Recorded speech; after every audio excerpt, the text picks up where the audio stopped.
अरे मक्के में काबा और जमजम का पानी, मक्के में काबा, मक्के में काबा और जमजम का पानी, हजरत खलीली और ज़ैबी की निशानी। उस संगे असवद पे मनुआ लुभाइल हो, जति मक्का मदीना मौसम बहार फिर आइल हो, ओ जति मक्का मदीना। পৃথিবীর বুকে এমন একজন অন্তিম মহারিষি জন্মগ্রহণ করবে যিনি প্রত্যেকটা মানুষকে উচ্চালাম পরাপ শান্তি, উচ্চ স্বরে উচ্চ আওয়াজে কল্যাণের জন্য ডাক দিবে, শান্তির জন্য ডাক দিবে। আমরা মসজিদে বলি হাইয়া আলাস সালাহ, হাইয়া আলাল ফালাহ, এসো নামাজের দিকে, এসো কল্যাণের দিকে। আমরা নামাজের জন্য শান্তির জন্য মসজিদে ডাক দিই, কাউকে বোম মারতে ডাকি না, কাউকে দেশদ্রোহী করতে ডাকি না, আমরাও তো শান্তির জন্য ডাক দিই। তাই জগৎবাসী শোনো, ওই নবী অন্তিম মহারিষি উচ্চালাম পরাপ শান্তি ইয়াম রূপম পৃথিবীর বুকে প্রত্যেকটা মানুষকে উচ্চ স্বরে উচ্চ আওয়াজে কল্যাণের জন্য ডাক দিবে। বলে তাই নাকি? বললে হ্যাঁ, ওই নবীর ডাকে যদি সাড়া দিতে পারো এখানেও মঙ্গলময় হবে, ওখানেও মঙ্গলময় হবে। তোমরা ভেবে নিয়েছো নবীর ডাকে সাড়া দিব না, ক্ষমতার জোরে যা ইচ্ছে তাই করব, মানুষকে মানুষ বলে মনে করছো না, মানুষের উপর জুলুম করছো, নির্যাতন করছো। বললে কি হবে? আমরা মরে যাব, শ্মশানে পুড়িয়ে দিবে, সব কেসা খতম হয়ে যাবে। তোমরা এটাই ভেবে নিয়েছো, কিন্তু ভুল ধারণা। আরে তুমি যা কিছু করো না কেন, তুমি কি ভেবে নিয়েছো মরে যাবে, শ্মশানে পুড়িয়ে দিবে, সব পাপ তোমার মাফ হয়ে যাবে? এটা তোমার কোন বাপ বলেছে? আরে জেনে রাখো, জ্ঞামরূপম অতি ভয়ঙ্করম, পৃথিবীর বুকে যারা পরিমাণ যদি অন্যায় করে থাকো, কিঞ্চিত পরিমাণ যদি অপরাধ করে থাকো, তাহলে জেনে রাখো মরার পরে শ্মশানে পুড়িয়ে দিলে পরিত্রাণ কোনোদিন পাবে না। জ্ঞামরূপম অতি ভয়ঙ্কর, তোমার জন্য চূড়ান্ত সিদ্ধান্তের জন্য ভয়ঙ্কর শাস্তির ব্যবস্থা করা আছে মহান স্রষ্টার দরবারে। আমাদের মুসলমানরাও তাই ভাবে আমরা মরে যাব, আমাদেরকে কবরে দফন করে দিবে, তাহলে সব কেসা খতম হয়ে যাবে, সব ঝামেলা চুকে যাবে। এটা তোমার ভুল ধারণা। কাইফা তাকফুরুনা বিল্লাহি ওয়া কুনতুম আমওয়াতান ফাআহইয়াকুম সুম্মা ইউমীতুকুম সুম্মা ইউহয়িকুম সুম্মা ইলাইহি তুরজাউন। কি করে অস্বীকার করো রে? দুনিয়ার মায়ায় পড়ে তোমার আল্লাহকে ভুলে গেলে। আজকে বিশাল বড় বক্তা হয়েছো, আজকে বিশাল বড় তক্তা হয়েছো, আজকে বিশাল বড় ডাক্তার হয়েছো, আজকে বিশাল বড় মাস্টার হয়েছো। একবার ভেবে দেখো, তোমার নাম ছিল না, তোমার ঠিকানা ছিল না, তোমার অস্তিত্ব ছিল না, তোমার কোনো পরিচয় ছিল না। দুনিয়ার মানুষ তোমাকে কেউ চিনতো না, কেউ জানতো না। আমি আল্লাহ ওয়া কুনতুম আমওয়াতান, তুমি একদিন মৃত ছিলে, ফাআহইয়াকুম, আমি আল্লাহ তোমাকে জীবিত করেছি। আর জীবিত করে আমার জীবন পেয়ে যা ইচ্ছে তাই করে বেড়াচ্ছ। কিন্তু জেনে রাখো, আজকে হিরো রয়েছো, কালকে জিরো হতে হবে। আজকে মস্তিয়েছো, কালকে পস্তাতে হবে। এই জীবন শেষ জীবন নয়। সুম্মা ইউমীতুকুম, তোমাকে মৃত্যু দেব, তোমাকে মৃত্যু বরণ করতে হবে। আর কি ভেবে নিয়েছো মরে গিয়ে কবরে নামিয়ে দিবে, সব কেসা খতম হয়ে যাবে, মাটি দিয়ে চলে আসবে, সব পাপ মাফ হয়ে যাবে? না না না, সুম্মা ইলাইহি তুরজাউন। কঠিন সিদ্ধান্তের জন্য খোদার কাঠগড়ায় হাজির হতে হবে। বুঝতে পারছেন আমার কথা? বুঝতে পারছেন আপনারা? অসুবিধা হয় না তো? হ্যাঁ হ্যাঁ হ্যাঁ, মানে একটু তাড়াতাড়ি স্পিডে বলি তো, এরই লেগে। কেন বলুন তো, বহুত কথা বলতে হয়। আমি সালাম দিয়ে দিয়ে বক্তব্য শুরু করে দিই। ওই ইদিক সিদিক ইদিক সেটা, জামা ঠিক করব, মাইক ঠিক করব, ওই ভকার স্টাইল করতে আধা ঘন্টা শেষ, ওরকম করি না, বুঝলেন? আমার কথা হচ্ছে আধা ঘন্টা বক্তব্য দাও, দরকার নেই তোমাকে 2 ঘন্টা 2.5 ঘন্টা বক্তব্য দিতে হবে। আধা ঘন্টা দাও, কিন্তু যেন আধা ঘন্টা 2 ঘন্টার কাজ করতে পারো, এটা যেন হয়। আর যদি আপনাদের অসুবিধা হচ্ছে তো বলেন, ধীরে ধীরে ধীরে বলছি। ধীরে ধীরে বলতে গেলে বহু সময় লেগে যাবে, চলবে না।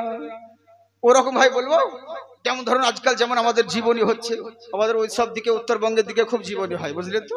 এই রকম সুর। হযরতে আব্দুল্লাহ বাণিজ্য করতে যাচ্ছে, কানে হাত দিয়ে, মা আমিনায় আমার টুকটুক করে দেখতে আছে। যা সালা 10 সেকেন্ডের কথা 10 মিনিট লেগে যায়, বুঝলেন? আর আমি তা নয়, শর্টকাটে। আব্দুল্লাহ বাণিজ্যে যাচ্ছে, মা আমিনা দেখতে আছে, কেসা খতম, 10 সেকেন্ডে শেষ। বুঝলেন? এই হচ্ছে ব্যাপার। এরই লেগে টাইমের দিকে লক্ষ্য রাখবেন, বুঝলেন তো? অনেক ঝুনা বলে যে এত তাড়াতাড়ি ছেড়ে দিল কেন, কিন্তু টাইমিং এর দিকে দেখো। আর ওরকম করে বললে তো বহুত সময় লেগে যাবে। তো যার যে অসুবিধা নেই, আপনারা শুনবেন তো? কারা কারা শুনবেন না হাত উঠান। শুনবেন না? হ্যাঁ, বাবা বাবা, হাই রে জোশ, খুব ভালো। আপনারা খুব ভালো মানুষ, তো ভালোভাবেই শুনছেন। হ্যাঁ, বুঝতে পারছি তো না, ভালোই, আপনাদের ধ্যান ভালোই আছে। কারণ কি আর বলবো, ওই রকমই হয়। রাত 12টার পরে জালসা শুনলে পরে শ্রোতাদের মন ওরকমই থাকে। বক্তা বলে এক, পাবলিক শোনে এক। আপনারা তো শুনেছেন আমার ইন্টারনেটে কথা কিরকম, মানে বক্তা রাত্রিবেলায় জালসা করে স্টেজে বলেছে যে পাগড়ি পরবেন আপনারা, কারণ পাগড়ি পরে নামাজ পড়লে জামাতের থেকে 70 গুণ নেকি বেশি পাবেন, সব বেশি পাবেন। এই জালসা শুনে বাড়ি চলে গেছে, ঘুমিয়ে গেছে, ফজরের আজান আর শুনতে পাই নাই। ঘুম থেকে যখন উঠে দেখছে যে জামাতের টাইম হয়ে গেছে, দৌড়িয়ে মসজিদ চলে গেছে। মসজিদ গিয়ে দেখছে জামাত আরম্ভ হয়ে গেছে। তো এই চিন্তা করছে, মাথায় হাত দিয়ে, যে আমি তো পাগড়ি আনিনি, তো কি করবো? যদি পাগড়ি আনতে যাই তাহলে তো জামাত পাবো না, আর যদি জামাত ধরতে যায় তাহলে পাগড়ি পরে যে 70 গুণ সওয়াব বেশি, ওটা পাবো না। কি করব? এই চিন্তা করতে করতে জামাত শেষ। যে যার নামাজ পড়ে বাড়ি চলে গিয়েছে। দেখছে কেউ কোথাও নেই। পরে করেছে কি, দেখছে সবাই নেই, চলে গেছে। তখন মসজিদের ভিতরে যে পরনে লুঙ্গি খান ছিল, ওই লুঙ্গিটাকে খুলে মাথায় জড়ে দিয়েছে। মাথায় জড়ে দিয়ে নামাজ পড়তে শুরু করেছে। এদিকে ইমাম সাহেব দেখে নিচ্ছে। ইমাম বুঝাবে কি কোন বেসাইজা নামাজি, এর তো কোনো সাইজ নেই, একে তো লোকমা দিতেই হবে। ইমাম সাহেব থাকতে না পেরে বুঝতে পারছেন, ওর পাছায় একবার, ভাই তোর লুঙ্গি কোথায়? বলে দেখছেন না মাথায়। বলে তোর লুঙ্গি মাথায় কেন গেল? বলে জালসা যে বক্তা বললো হুজুর যে পাগড়ি পরে নামাজ পড়লে 70 গুণ নেকি বেশি। বলে আবে গাধা, তোর পাগড়ি পরা সুন্নাত, নিচে ঢাকা যে ফরজ, ওদিকে হুঁশ নেই, খেয়াল নেই। তো এইরকম হয়ে যায়, বুঝলে তো? ওরকম ভুল শুনিয়েন না, শোনা আমার। যাকে মহব্বতের সঙ্গে এক একজনের জোশে পড়ে ওরকম হুঁশ খেয়ে যায়, তার জানি না। হ্যাঁ, মানে বলতে বলতে যা হয়েছে, মানে যাই কোন জায়গায় কি বলতে হয় এটাও সবাই জানে না। হ্যাঁ, ইমাম হুসাইনের জীবনী করছে। বলে ইমাম হুসাইনের সারে মুবারককে রেখে ইবনে জিয়াদ বেহুরমতি করলো। একজনের চোখ খুলে বলছে সুবহানাল্লাহ। যা বাবা মোল্লা, তবে এখানে কি সুবহানাল্লাহ বলতে হয় নাকি? মানে এরকম হয়ে যায়, মানে তালকানা হয়তো আমরা, মানে যেমন আমাদের হিন্দু ভাইদের কীর্তন হয় যখন, তো কি হয়, কীর্তন করতে করতে গান ভুলে গেছে, ও জীবনী করতে করতে গান ভুলে গিয়েছে। তখন এবার কি করবে? কিছু যারা বাজনা পাতি, ওর দোহরিদার যারা আছে, ওদেরকে জিজ্ঞাসা করছে, লঙ্কা যে জয় করিল তার নাম জানো কি? লঙ্কা যে জয় করিল তার নাম জানো কি? এরা তখন বলছে, তুমি 10 আনার ভাই 1 ভাগ দাও, আমরা বলবো কি? তুমি তো 12 বছর একাই তুমি খাও, আমাদেরকে 1 ভাগ দাও, আমরা বলবো না, পারবো না। তখন দেখছে যা, এ তো মান সম্মানে পড়ে যাবো, পাবলিক মারবে। তখন এবার বলছে আজ থেকে ভাগ হইবে সমানের সমান। তখন এরা বলছে লঙ্কা যে জয় করিল বীর হনুমান। বুঝলেন? এই হচ্ছে ব্যাপার। তো পাবলিক ভাবছে যে গান চলছে ভালোই, তো কিন্তু আসলে গান নয়, ওটা ভুলে গিয়েছিল, তাই কথা চলছিল। তো ওরকম মানুষ আমাদের ভুল বুঝে, হ্যাঁ, ঝুঁকে ঝুঁকে সুবহানাল্লাহ আলহামদুলিল্লাহ বলতে হয়, বলে দেয়, কিন্তু কোন জায়গায় বলতে হয় এটাও জানি না। যাই হোক, মাশাআল্লাহ সোনামুখী বাপজিরা আমার, আল্লাহ আপনাদেরকে ভালো রাখুক। খুব সুন্দর কথা, অসুবিধে নেই। বিরক্ত লাগে না তো আপনাদেরকে? সত্যি বলছেন? আচ্ছা, মাশাআল্লাহ, জিন্দাবাদ থাকুন। আপনারা খুব ভালো গো, আল্লাহ আপনাদেরকে আবাদ রাখুক। একবার হাত উঠিয়ে বলেন আল্লাহু আকবার। हाँ, दर्शन के दिन वा लहराइल हो जति मक्का मदीना। भोजपुरी गजल बोलছি শোনো না, সুবহানাল্লাহ বলো না। मौसम बाहर फिर आइल हो ओ जति मक्का मदीना। अरे मक्के में काबा और जमजम का पानी, मक्के में काबा, मक्के में काबा और जमजम का पानी, हजरत खलीली और ज़ैभी की निशानी। ओ संगे अस्वद पे मनुआ लुभाइल हो जति मक्का मदीना।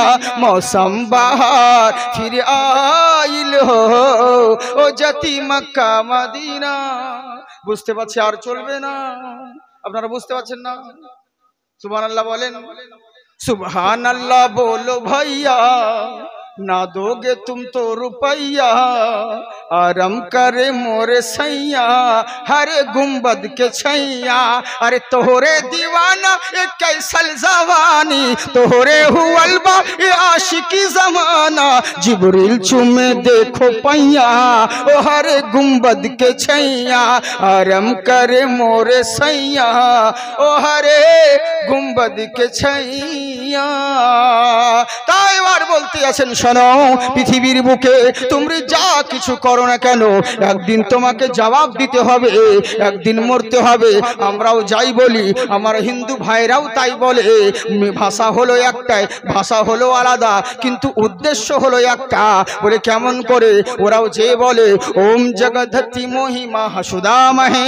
আচ্ছা বলেন তো দেখি, মন্দিরের দরওয়াজায় লেখা থাকে ওকার চন্দ্রবিন্দু ওম, মসজিদের দুয়ারে লেখা থাকে আল্লাহুম্মা ইফতাহলি আবওয়াব রহমাতিকা, আল্লাহ তুমি আমার জন্য রহমতের দুয়ার খুলে দাও। ওরাও তো মন্দিরের দরওয়াজায় লেখা রাখে ওকার চন্দ্রবিন্দু ওম, হে চন্দ্রের মালিক, হে সূর্যের মালিক, হে জগতের মালিক, আমি তোমার ইবাদত করি, আমরা তোমার উপাসনা করি, তোমার কাছে সাহায্য প্রার্থনা করি। আমরাও তো মসজিদে এই কথা বলি, ইয়াকা না'বুদু ওয়া ইয়াকা নাস্তাইন, আল্লাহ তোমার ইবাদত করি, তোমার কাছেই সাহায্য প্রার্থনা করি। আমরাও যাই বলি, ওনারাও তাই বলে, কিন্তু কথা হলো একটাই, মুখে বলি সব কথা কিন্তু কাজে কেউ মানি না। বলে কেমন করে? পৃথিবীর বুকে থাকাকালীন নিজের মন মতো নানান জনা নানান রকম পথ বেছে নিয়েছে, কিন্তু জেনে রাখো পৃথিবীর বুকে এমন একজন মহামানব আসবেন যিনি প্রত্যেকটা মানুষকে উচ্চস্বরে শান্তির বাণীর জন্য ডাক দিবে। আর যদি তোমরা শান্তির গানি তিনার না ডাকে যদি সাড়া দিতে পারো সব জায়গায় লাভবান হবে।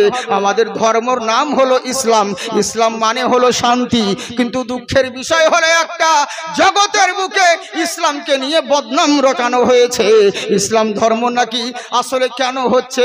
কিছু কিছু মুসলমানদের লেগে এরা এমন এমন কাজ করে ফেলে, এদের জন্য গোটা জাতির বদনাম হয়। এরই লেগেই তো আমাদের দিকে বলে দোষ করে বেহুদা আর মার খায় গোষ্ঠী শুদ্ধা। বুঝলেন তো? এদের কারণে সকল জাতির বদনাম। ওই রকম মুসলমান তোমরা হয়ো না। পৃথিবীর বুকে প্রকৃত মুসলমান হতে শিখো। চিন্তা করে দেখো কোন নবীর তোমরা উম্মত, আমরা কোন নবীর উম্মত। বলে কেমন করে?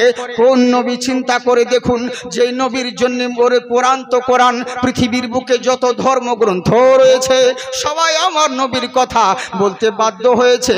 বলে কেমন করে? কোটি কোটি পারমানাতাং অপয়নিত অতি সুন্দরম, পৃথিবীর বুকে কোটি কোটি রকমের সৃষ্টি রয়েছে, কিন্তু নবীর মতন দ্বিতীয় কোন সৃষ্টি পাবে না।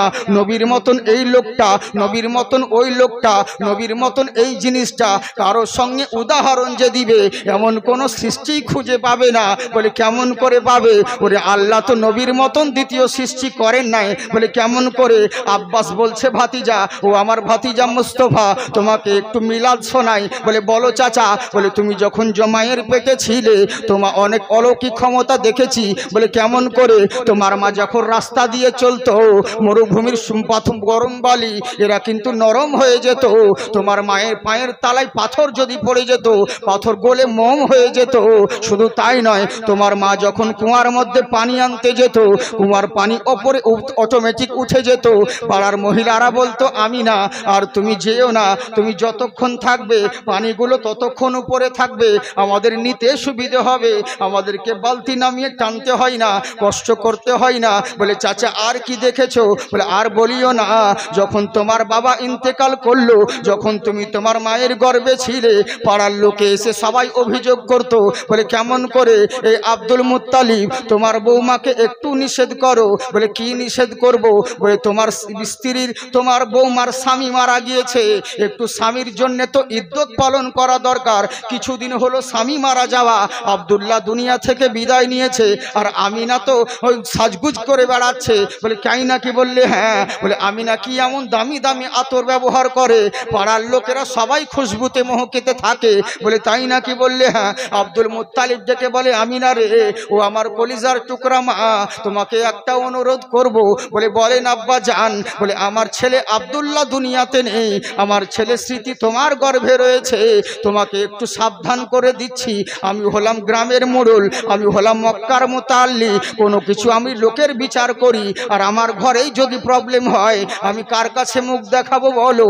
আমিনা রে, বলে আব্বাজান কি হয়েছে, আমার দোষটা বলুন। বলে আমিনা একটা কথা শোনো, পাড়ার লোকে অনেক অভিযোগ করে তুই এমন কি এমন দামি দামি আতর ব্যবহার করো। বলে কসম আল্লাহর বলি আব্বা গো, যেদিন থেকে স্বামী মারা গিয়েছে আমি আতর তো ব্যবহার করা দূরের কথা, যারা আতর মাখে চোখে পর্যন্ত দেখি নাই। আমি কেমন করে দিন কাটাচ্ছি আমি জানি, আর আমার আল্লাহ জানে আমি কোথা থেকে আতর পাবো। বলে তাহলে গ্রামের লোকে সবাই অভিযোগ করছে কেন? তুমি নাকি রাস্তা দিয়ে চললে পরে গোটা শহর খুশবুতে খুশবুদার হতে থাকে, এটা কেমন করে হয়? তখন মা আমিনা মুচকি হেসে বলে আব্বাজান সাদ্দাকটা ঠিকই বলেছেন, কিন্তু জেনে রাখুন এটা কোনো আতরের কামাল নয়। যেই দিন থেকে আপনার পোতা নবী মুস্তাফা আমার পেটে রয়েছে সেই দিন থেকে আমি রাস্তা দিয়ে চললে পরে পুরো রাস্তাটা খুশবুতে মহকিতে থাকে। বুঝলেন? এটা আমার ছেলের কলমা, আমার কোনো কিচ্ছু নাই। তখন আব্বাস বলছে ভাতিজা এরকম অলৌকিক ক্ষমতা দেখেছি যেদিন তুমি জন্মগ্রহণ করেছিলে, আশেপাশে মরুভূমির গাছগুলো এগুলো শুকনো গাছগুলো ফুলে ফলে ভরেছিল। বলে তাই নাকি? বললে হ্যাঁ। আব্দুল মুত্তালিব বলে ওরে শোনোর কথা বাদ দে, আমি হলাম মক্কার মুতাল্লি, আমার দেশে শাম থেকে লোক আসে, আমার মক্কায় ইরান থেকে লোক আসে, জর্দান থেকে লোক আসে, তামাম জগৎ থেকে আমার মক্কায় লোক আসে। বহু মানুষ দেখেছি, বহু জনকে দেখেছি, আমার নবীর মতন কাউকে দেখি নাই। জিবরিল আমিন বলছেন ইয়া রাসূলুল্লাহ নবী গো, বলে কি হয়েছে? আমি কসম আল্লাহর বলি 1,24,000 পয়গম্বরকে আমি দেখেছি হুজুর। বলে তাই নাকি? বললে হ্যাঁ। আদমকে দেখেছি জান্নাতের মধ্যে, নূহ নবীকে দেখেছি কিস্তির মধ্যে, ইব্রাহিম নবীকে দেখেছি মিনা প্রান্তরে, ইসমাইল নবীকে দেখেছি মিনার প্রান্তরে, আমি দেখেছি হুজুর ইউসুফ নবীকে কুয়ার ভিতরে দেখেছিলাম, ইউনুস নবীকে মাছের পেটের ভিতর দেখেছিলাম। শুধু তাই নয়, মুসা নবীকে কথা বলতে দেখেছিলাম, ঈসা আলাইহিস সালামকে আসমানে উঠতে দেখেছিলাম। আমি কসম আল্লাহর বলি হুজুর কমবেশ 2,24,000 পয়গম্বরকে দেখেছি। আমি কসম আল্লাহর বলি আপনার মতন নবী দ্বিতীয় কাউকে কোনোদিন দেখি নাই। আমার আল্লাহ বলে জিবরিল শোনো, আরে দেখবেই বা কেমন করে, আমার নবীর মতন দ্বিতীয়ত আমি কাউকে সৃষ্টি করি নাই।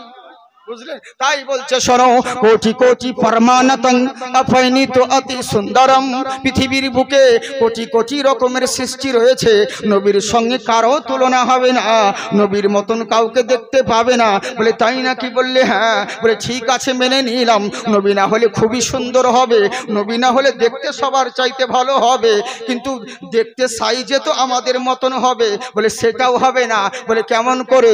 অন্য বাবা শিষ্যাতে একটা কথা জেনে রাখো, লক্ষ কোটি লোকের মাঝখানে যদি বিশ্ব নবীকে দাঁড় করিয়ে দাও, না নবী লম্বা হবে না বেটে হবে, মিডিয়াম সাইজের মহামানব হবে। কিন্তু যদি মনে করো নবীর কাছাকাছি দাঁড়িয়ে একটু মেপে দেখবো নবী বড় না আমি বড়, ওরকম কোনোদিন হবে না। বলে কেমন করে? আল্লাহ নবীকে এমন করে সৃষ্টি করেছেন, লক্ষ কোটি লোকের মাঝখানে যদি নবীকে দাঁড় করিয়ে দাও সবার উঁচুতে নবী মুস্তাফার মাথা দেখা যাবে। বুঝলেন? এই দিক থেকেও নবী তোমাদের মতন নয়। বলে তাই নাকি? বললে হ্যাঁ। বলে শুনে রাখো, আচ্ছা বলো তো দেখি, এই যে চন্দ্রের উপাসনা করো কিসের জন্যে? কারণ চন্দ্র তোমাদেরকে আলো দেখাই বলে।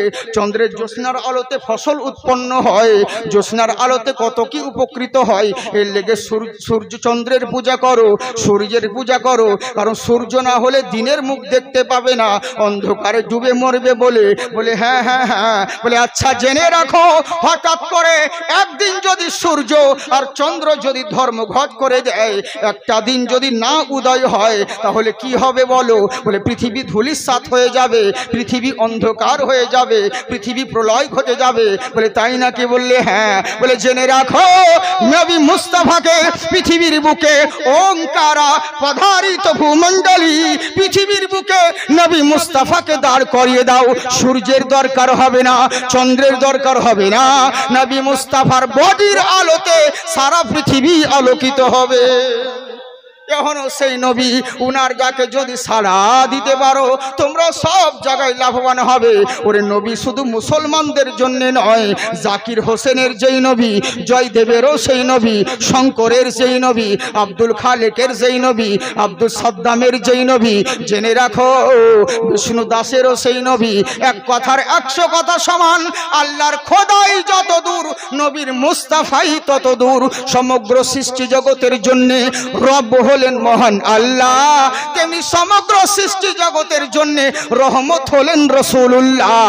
জেনে রাখো আল্লাহ হলেন রব্বুল আলামিন, আমার নবী হলেন রহমাতাল লিল আলামিন। তাই জেনে রাখো ওই নবী মুস্তাফার কাছে যদি সাড়া দিতে পারো, উনার জিন্দেগিকে যদি ফলো করতে পারো, ওখানেও লাভবান হবে, ওখানেও কামিয়াব হবে।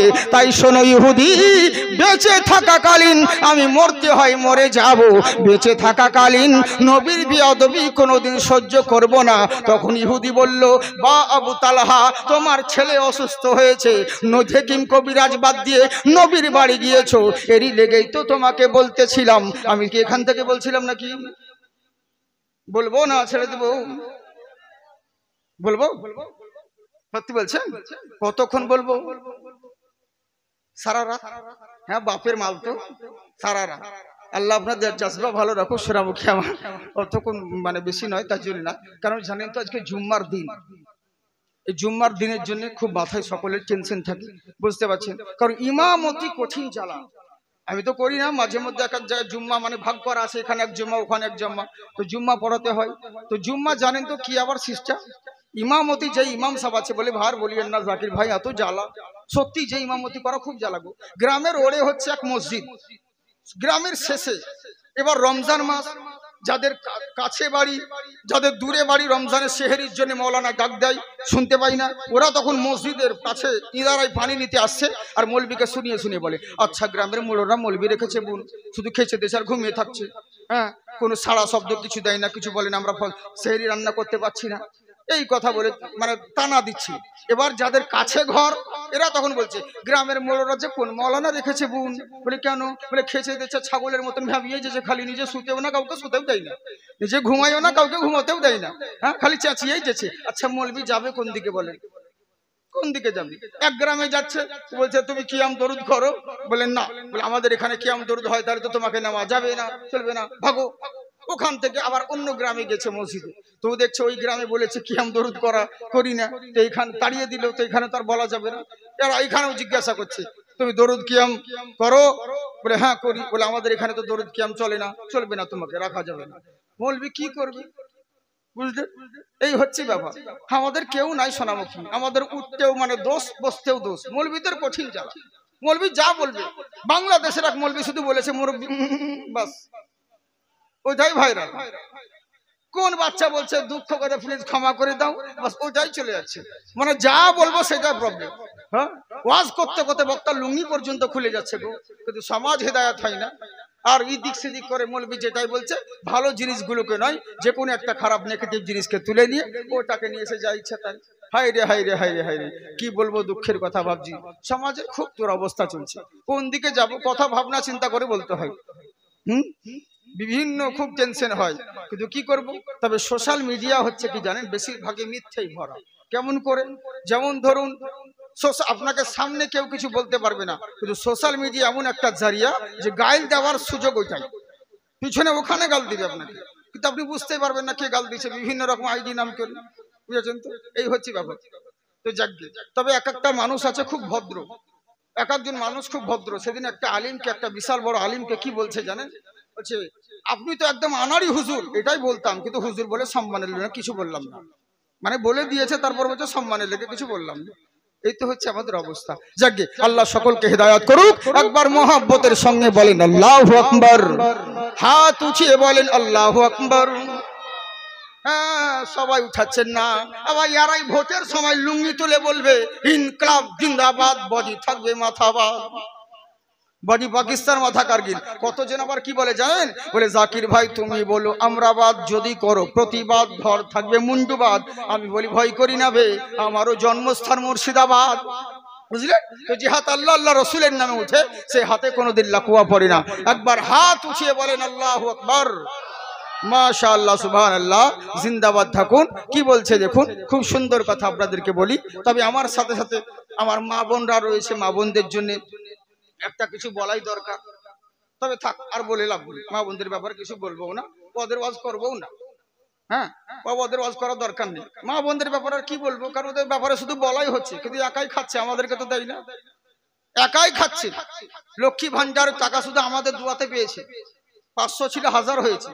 অনুরোধ করবো মা বোন, তোমরা একাই খেও না, একটা মাসের টাকা দান করিও মাদ্রাসায়, বাকালগাছা মাদ্রাসাতে একটা মাসের টাকা দান করবে। 11টি মাস তোমরা খাও, অসুবিধে নেই। আর যদি না দান করো তো এমন দোয়া করবো, বুঝতেই পারছো, হ্যাঁ, উল্টো পাল্টা সব ফাঁকা, এমন দোয়া করবো শেষবেলা দেখবে তোমার ফিঙ্গারই মিলবে না, টিপ দিতে গিয়ে ফিঙ্গারই আসবে না। হ্যাঁ, আর যদি দান করো তাহলে দোয়া করবো আল্লাহ এখন 1000 দিচ্ছে, যেন এবার ভুল করে অন্য জনের অ্যাকাউন্টের টাকা তোমাদের অ্যাকাউন্টে ঢুকে যাবে। হ্যাঁ, মা বোনরা বলবে, দারুণ বলবে, আমাদের বলবে, আমাদের হুজুর।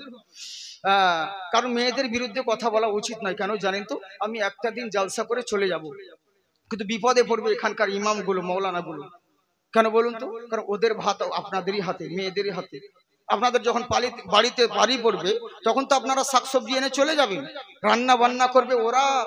যদি ভাতের তলে বীজ ভরে দেয়, তাহলে মৌলবীকে আর জালসা করতে হবে না, জানাজা পড়তে হবে। ভাই এরই লেগে বলছে, মা বোন তোমরা খুব ভালো, তোমরা দুঃখ করো না, ও আমাদের দিকের মেয়েদের কথা বলছে, তোমরা তো ভালো গো, আল্লাহ তোমাদেরকে ভালো রাখো। বুঝতে পারছেন কেমন মা? চিন্তা করুন। এবার আবু তালহা রাদিয়াল্লাহু তাআলা আনহু বাচ্চাকে কোলে করে নিয়ে বাড়ির দিকে রওনা হলো। বিবি জিজ্ঞাসা করে, স্বামী গো, নবীর দরবারে গিয়েছিলেন, কি বলল? আমার ছেলে সুস্থ হবে না মরে যাবে? তখন আবু তালহা বলছে, বিবি রে, আমার আল্লাহ যা করেন সেটা ভালোর জন্য করে, এটাকে বিশ্বাস রাখতে হবে। আচ্ছা, আপনারা জানেন তো আল্লাহ যা করে ভালো করে না খারাপ করে? হ্যাঁ, ভালো করে। হিন্দু ভাইরা, যত যে কোনো ধর্মাবলম্বী ভাইদেরকে বলবো, আমার কথা মন দিয়ে শুনেন, খুব সুন্দর কথা বলছি, যেটুকু কথা বলবো শিক্ষণীয় বিষয়। একটা কথা জেনে রাখবেন, মহান স্রষ্টা যেটা করেন সেটা ভালোর জন্য করে, কখনো কারো ক্ষতি করে না। তাহলে একটা গল্প বলে দিই আপনাদেরকে, শুনবেন না ছেড়ে দেবো বলেন? শুনবেন তো? হ্যাঁ, এক সওদাগর বাদশা ছিল, সওদাগর বাদশা, কিন্তু ওর চাইতে ওর গোলামের ঈমান মজবুত ছিল।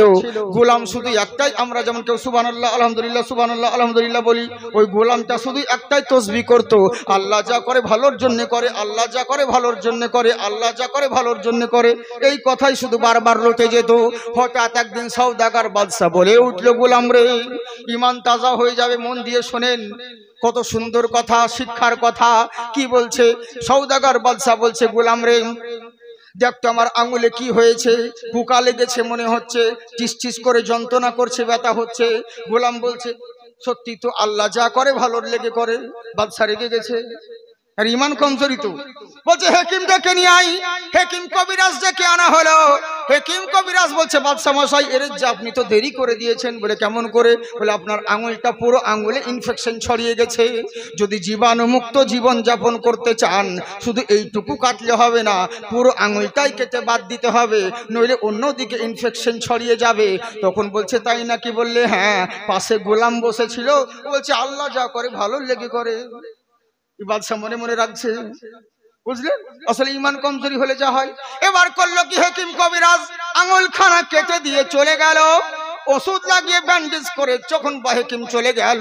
এবার বাদশা সওদাগর গোলামকে বলছে, গোলাম দেখ, আমার 5টা আঙুল ছিল রে, এখন 4টে হয়ে গেল, একটা আঙুল কেটে বাদ দিতে হলো। গোলাম বলছে, আল্লাহ যা করে ভালোর লেগে করে। ই মনে মনে রাগ হলো, ভালো করে না খারাপ করে, তোকে দেখাবো মজা, দাঁড়া একটু সুস্থ হই।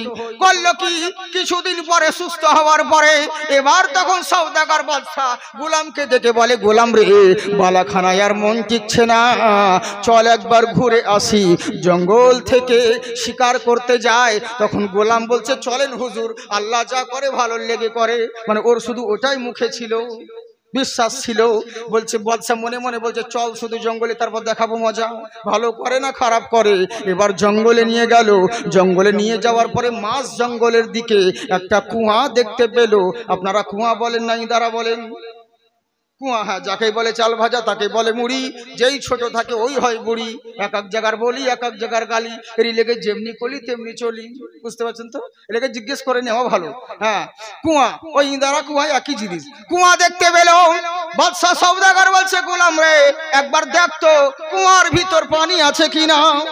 তখন এবার গোলাম পানি আছে কিনা এই বলে যেমন উগুর হয়ে দেখতে যাবে, বাদশা করেছে কি তার পা দুটোকে ধরে কুয়ায় ফেলে দিয়েছে। যেমন গোলামটা কুয়ায় পড়ে গেল, তখনও বলছে আমার আল্লাহ যা করে ভালোর জন্য করে। সুবহানাল্লাহ। এইটুকু বিশ্বাস আছে কিনা মন দিয়ে শুনবেন মা বোন বাপ ভাই সকলকে বলছি। বলছে আল্লাহ যা করে ভালোর জন্য করে। বাদশাহ বলছে এবার বুঝবি ঠেলা, ভালো করে না খারাপ করে। বাদশাহ এবার কুয়ায় ফেলে দিয়ে চলে গেল। জঙ্গলে শিকার করতে করতে করতে করতে সন্ধে হয়ে গেছে। বাদশাহ চিন্তা করলো কোন পথ দিয়ে এলাম রে, আমি তো রাস্তা হারিয়ে ফেলেছি। আপনারা জানেন জঙ্গলের পথ কখনো সোজা হয় না, আঁকা বাঁকা পথ। তাই বাদশাহ মনে মনে চিন্তা করলো এখন আমার কাছে সঙ্গীটা নেই, এখন যদি রাত্রেবেলায় বেরিয়ে যাই বাড়ির দিকে, কোন রাস্তা ধরে কোন রাজ্যে চলে যাব তখন ঝামেলা হয়ে যাবে। দরকার নেই, কোন রকম রাত্রিটা জঙ্গলে কাটাবো, সকাল হলে পরে বেরিয়ে পড়ব। এই বলে বাদশা করলো কি ঘোড়াটাকে গাছের গোড়ায় বেঁধে দিল। ঘোড়াটাকে গাছের গোড়ায় বেঁধে দেওয়ার পরে গাছের উপরে উঠে গিয়েছে। গাছের উপরে উঠে রাত্রি কাটাতে আছে। এখনো সময় কিছু ডাকাতের দল ওরা সামনে দিয়ে আসতেছিল।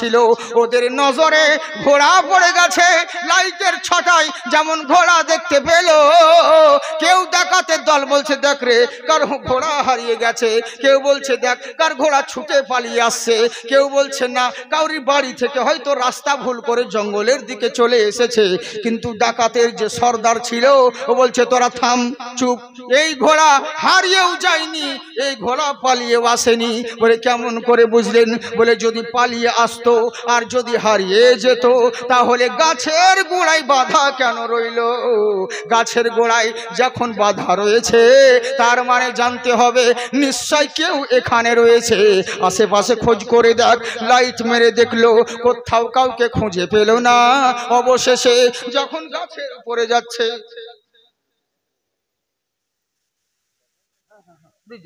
তো এবার করলো কি, যখন এবার করলো সব রকম ভাবে এই চিন্তা করে দেখলো যে নিশ্চয় গাছের মধ্যে কেউ আছে। উপরের দিকে লাইট মেরে দেখছে সাদা ধবধবে সওদাগর বাদশাহ ওই গাছের উপরে উঠে আছে। গাছের উপরে যেমন উঠা তেমনি সঙ্গে সঙ্গে ডাকাতের দল বলছে এই গাছে কি করছিস, নাম গাছ থেকে। তখন ছেলার নাম বাবাজি, বুঝতে পারছে, চুপ করে কে বাবা তোমরা কি হয়েছে? বলে এখানে কি করছিস তুই? বলে শিকার করতে এসেছিলাম, রাস্তা হারিয়ে ফেলেছি, তাই মনে মনে চিন্তা করলাম কোনো রকম ভাবে রাত্রিটা জঙ্গলে কাটাই, তারপর সকাল হলে পরে বেরিয়ে পড়বো। বলে তাই নাকি? বললে হ্যাঁ। বলে চল আমাদের সঙ্গে। বলে কোথায়? বলে আমাদের রাজার দরবারে। বলে কেন? বলে তোকে জবাই করব। হিন্দু ভাইদের যেমন পাঁঠা বলি দেয়, আমাদের মুসলিমদের যেমন কুরবানি দেয়, ওই রাজ্যে ওই রাজার আমলে মানুষ বলি দিতে হয়। ওরা মানুষ বলি দিত, আনন্দ করতে করতে নিয়ে যেতে আছে। আজকে আমাদের বিশাল বড় আজকে কুরবানি দেওয়ার জন্য জিনিস নিয়ে যাচ্ছি, রাজা খুশি হবে, আনন্দ হবে, এই বলে রাজার দরবারে নিয়ে যেতে আছে। রাজ দরবারে যখন নিয়ে গেল, এবার রাজা দেখা মাত্র খুশি হলো। বলে দারুণ জিনিস নিয়ে এসেছিস রে, একে কয়েদখানায় রেখে দে, এখন তো রাত্রি হয়ে গেছে, সকাল হওয়ার পরে কুরবানি দেব। বলে ঠিক আছে। কয়েদখানায় রাত্রিটা কাটলো। সকাল হওয়ার পরে রাজা বলতে লাগলো ও কর্মচারীরা একবার একে ভালো করে তেল পানি মাখিয়ে দে, ভালো করে গোসল দিয়ে দে। তেল মাখানো হলো, গোসল দেওয়া হলো। রাজা বলল শোন, আমি দুপুরে তো দেখছি ভালো আছে, তবু মনের ভিতর সন্দেহ কেন থাকে, একবার ভালো করে চেক করে নে। কর্মচারীরা বলছে হুজুর এ তো ভালোই জিনিস আছে। বলেছে তো দেখতেই পাচ্ছি, কিন্তু মনের ভিতর দুর্বলতা রেখে লাভ নাই, একবার ভালো করে চেক কর ওর মধ্যে কোনো জায়গায় খুঁত আছে কিনা। আমাদের খুঁত থাকলে যেমন কুরবানি হয় না, ওরা খুঁত থাকলে তেমনি জবাই করবে না। এরা চেক করতে লাগলো। চেক করতে করতে দেখছি মাথা থেকে পা অবধি হাতের একটা আঙুল কাটা রয়েছে। রাজার দরবারে খবর চলে গেল, রাজা মশাই আমরা যাকে এনেছি তার তো হাতের একটা আঙুল কাটা রয়েছে। প্রত্যেকটা মানুষের 5টা আঙুল থাকে, এর তো 4টে আঙুল রয়েছে। রাজা বলছে তাই নাকি? বললে হ্যাঁ। বলে জন্মগত কি কাটা? বলে না না না, জন্মগত নয়, মনে হচ্ছে রিসেন্ট কিছুদিন হলো আঙুল কেটেছে। বলে কতখানি কেটেছে? 1 ইঞ্চি না 2 ইঞ্চি? বলে 1-2 ইঞ্চি নয়, পুরো আঙুলটাই কাটা রয়েছে। রাজা বলছে এত বড় যখন খুঁত আছে, একে তো কুরবানি দেওয়া যাবে না, ওকে বের করে দে। লাত মেরে বাদশা সওদাগরকে বের করে দিল। জমিনে উবুর হয়ে কান্না করে আর আল্লাহর কথা স্মরণ করে, ওগো রব্বুল আলামিন, আমার গোলাম যেটা বলেছিল বারহাক সত্য কথা। আজ যদি আমার হাতের আঙুল কাটা না থাকতো, আমি তো কাফেরদের হাতে জবাই হয়ে যেতাম। আমার গোলাম বলেছিল আল্লাহ যা করে ভালোর জন্য করে। এখন বুঝতে পারলাম আঙুল কাটা কত কেমন জিনিস। আমার আল্লাহ যা করে ভালোর জন্য করে। যা এবার দেখি জঙ্গলে ওই যে গোলামকে কুয়ায় ফেলেছিলাম, এখন বেঁচে আছে না মরে গেছে, একটু দেখতে হবে। আচ্ছা বলেন তো, আপনাদেরকে ভালো লাগছে না? খুব সুন্দর সুন্দর কথা বলছি, বুঝলেন? সব রকমই দরকার রয়েছে। আর কত বেদ বাইবেল পুরাণ পড়বো একভাবে পাবে, এক জিনিস, যে কোনো জিনিস একভাবে জিনিস বিরক্ত লাগে। আর জালসা ইচ্ছে জীবন সে বেদ বাইবেলের পণ্ডিতের দরকার নেই, কোরআন হাদিসের পণ্ডিতের দরকার, বুঝলেন? তাই হচ্ছে ব্যাপার, আমাদেরকে সব রকম ভাবে বলতে হয়। আর অনেক কিছু কথা বলার থাকে কিন্তু বলতে পারছি না কেন জানেন? এই যে ইউটিউবার মিডিয়া, কোনো ব্যাপার নাই, আমার ঘর যাওয়া যেতে না যেতে ঠিক ইন্টারনেটে চলে আসবে। দেখা গেল যে কোন ঠাকুরকে সাজিয়ে দিয়ে আমার হাতে বাঁশ দিয়ে দিয়েছে, বুঝলেন? জাকির চতুর্থীতে ফাটিয়ে দিল, বাঁশ দিয়ে দিল, পরে যে বাঁশ আমি খাবো ওটা দেখবে না, বুঝলেন? এই হচ্ছে ব্যাপার। তো যাকে বলছি ভাই, কাটছাট করে কিছু দিও না, পুরো বাঁশ দিবে বা ই করবে। আর সংস্কৃত দেওয়ার প্রয়োজন, দেশের পরিস্থিতি খারাপ, একটু খুব সমস্যা হচ্ছে, যার জন্য কেন জানে একটাই কথা বলছে, বলে তুমি কেন আমার ধর্ম নিয়ে আলোচনা করবে? আমি বলছি ভাই আমি তো কিতাব থেকে বলছি, কেন ভুল কথা কোথায় বললাম? বলছে না তবু কেন বলবে, আমরা তো তোমার কোরআন পড়তে যাই না, তুমি কেন তোমার ধর্মগ্রন্থ বলবে? আর যদি বলবে বা তো তুমি সোশ্যাল মিডিয়ায় কেন প্রচার করবে? এবার কি করব বলুন? খুব সমস্যা, জানেন দেশের পরিস্থিতি কত খারাপ। আমরা যদি বেঁচে থাকি কবে যে ভিতরে ঢুকবো তার কোনো ঠিক নেই, হ্যাঁ? তো এর জন্য তো যাকে যার লেগে বলছি সোনামুখী আমার, একটু সেরকম ভাবে তোমরা চেষ্টা করবে। আর আপনি মন দিয়ে শুনুন, খুব সুন্দর কথা বলছি। আমার ধর্ম কখনো কোনো জাতিকে আঘাত করে কথা বলে না। হিন্দু ধর্ম হোক আর যে কোনো ধর্ম হোক, আমার ইসলাম শিক্ষা দেয় তোমার দরওয়াজায় যেন ক্ষুধার্ত ব্যক্তি আসে তাকে অন্ন দান করো। কেউ যদি টাকার জন্য সাহায্যের জন্য আসে তাকে সাহায্য করো। কেউ যদি অন্যের জন্য আসে তাকে অন্ন দান করো। জিজ্ঞেস করবে না কোন জাতের কোন ধর্মের। ওরে তুমি যদি মানুষ হয়ে একটা মানুষকে ভালোবাসো, মানুষের উপকার করো, এর বিনিময়ে মহান স্রষ্টা তোমার উপকার করবে। সুবহানাল্লাহ বলেন।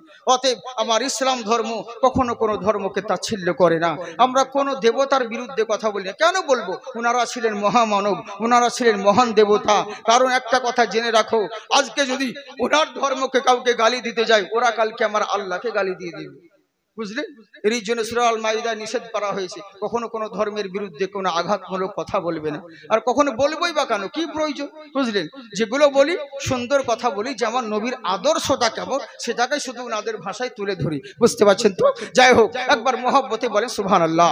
খুব সুন্দর কথা, আধখানা তো থেকেই গেল, ছেড়ে দিই নাকি? হ্যাঁ, মানে ওটা কমপ্লিট করবো? আচ্ছা, বাহ বাহ বাহ বাহ বাহ, সুবহানাল্লাহ সুবহানাল্লাহ। আপনাদেরকে ভালো রাখুক। কারা কারা শুনবেন এবার হাত উঠান। যারা যারা হাত উঠালেন জলসার জন্য 500 করে টাকা এনে দেন, আগামী বছর জলসার জন্য। এখন দিবে না, কেননা রুহু বের করা সহজ কিন্তু রুপিয়া বের করা সহজ নয়। আমাদের দিকে মুর্শিদাবাদ বলুন আর উত্তরবঙ্গ বলুন, শিলিগুড়ি বলুন, আমাদের দিকে বলুন, মানুষ যখন মারা যায় তখন মেয়ে ছেলেরা কান্না করে, সুর করে করে কাঁদে। আপনাদের এইদিকে কেমন কাঁদে? এদিকে কেউ ওরকম কান্না করে? আমাদের দিকে কোনো মানুষ মারা গেলেই মেয়েরা কান্না যখন করবে সুর করে করে কান্না করে। এদিকে ওরকম কাঁদে কি? ওরকম কান্না করে না মনে হয়, কিন্তু আমাদের দিকের মেয়েরা সুর করে কান্না করে। কেমন কান্না করছে জানেন? একজনের স্বামী ভুল করে ঘুমের ওষুধ খেয়ে নিয়েছে, পাওয়ারওয়ালা ওষুধ ছিল, স্বামী অজ্ঞান হয়ে গেছে। এবার বউ এসে ধাক্কা ধুক্কি মারছে, যখন স্বামীর সাড়া শব্দ পাই নাই তখন বউ ভাবছে স্বামী হয়তো পটল তুলেছে। এই বলে মেয়েদের যা কান্না, লোকজনকে জড়ো করেছে, কান্না শুরু করেছে। আমার স্বামী মরে গেল, নতুন খাট রেখে কে ঘুমোবে গো? তো দেওরা বলছে আমি ঘুমোবো গো। গ্রামের ভাই, ও স্বামী মারা গেছে, তোকে রং লেগেছে, তুই ঘুমাবি বলছি। তখন ছেলেটা বলছে আমি কি সত্যি ঘুমিয়েছি? মেয়েটা কান্না করছে তাই সান্ত্বনা দিচ্ছি। কেমন সান্ত্বনা দেখুন। দ্বিতীয়বার যখন মেয়েটা বলছে আমার স্বামী মারা গেল নতুন হন্ডা বাইক রেখে, এখন কে নিয়ে বেড়াবে লো? তো দেওরা বলছে আমি আছিল। গ্রামের লোক তো রাখবেই, দুঃখ করবেই। গ্রামের মোড়রা বলছে শোন বাবু, ওর দুঃখ স্বামী মারা গেছে, ওর ব্যথাও বুঝছে, তোর কি আনন্দ হচ্ছে বাইকে নিয়ে বেড়াবি বলছি? ছেলেটা রেগে বলছে হ্যাঁ তোমরা শুধু আমাকে বলছো কেন, আমি কি সত্যিকারই নিয়ে বেরিয়েছি নাকি? তোমরা চুপ করে বসে আছো। মেয়েটা কান্না করছে, তাই সান্ত্বনা দিচ্ছে। কেমন সান্ত্বনা দেখুন। তৃতীয়বার যখন মেয়েটা বলছে আমার স্বামী মারা গেছে 1 লাখ টাকা ঋণ করে, কে পরিশোধ করবে গো? তখন দেওরা যাই গ্রামের মোড়না, শুধু কি আমি একাই সান্ত্বনা দিব, তোমরা দাও না? আমি কি ঝিকা নিয়েছি? বুঝলেন? মানে ঘুমোবার সময়ও, বাইকে নিয়ে যাওয়ার সময়ও এখন মাল্লু দিতে হবে, তখন মোড়লদেরকে বলছে। তো আপনাদেরকে বলছি, কারা কারা শুনবেন হাত উঠাচ্ছেন, পয়সার কথা বলা মাত্র এমনি করছেন, এরকম করেন না শোনা। একবার হাত উঠিয়ে বলেন আল্লাহু আকবার। বিশ্ব জগতে ঘুরলে যার জোড়া পাবে না, আমার নবীর মতো আর নবী হবে না। মোহাব্বতে সুবহানাল্লাহ বলেন। কোথায় গেলে পাবো মোরা এমনই দয়ার নবী, জিনার হাতে রোজ হাসরের জান্নাতের চাবি কাঠি। ওরে সেই নবীজি ধরাইয়েছে দিলেন খোদার ঠিকানা, ওরে সেই নবীজি ধরাইয়েছে দিলেন খোদার ঠিকানা, আমার নবীর মতো আর নবী হবে না। তাই শুনে রাখো, পৃথিবীর বুকে ওই মহান নবীর মতন কেউ হবে না। বলে কেমন করে? পৃথিবীর বুকে ওঙ্কারা কারুলামা গুরু মূর্তি ভক্তি পূর্ণম পূজাতনম, বনে জলে জঙ্গলে যেখানেই যাও না কেন, একবার ভক্তি সহকারে ওই মহান গুরুর যদি নাম জপতে পারো, তোমরা সব জায়গায় লাভবান হবে। বলে কেমন করে? একটা কথা জেনে রাখো, পৃথিবীর বুকে ওই যে মহামানব, তুমি কি ভেবে নিয়েছো মুসলমানদের নবী কিসের জন্য নাজির হয়েছে?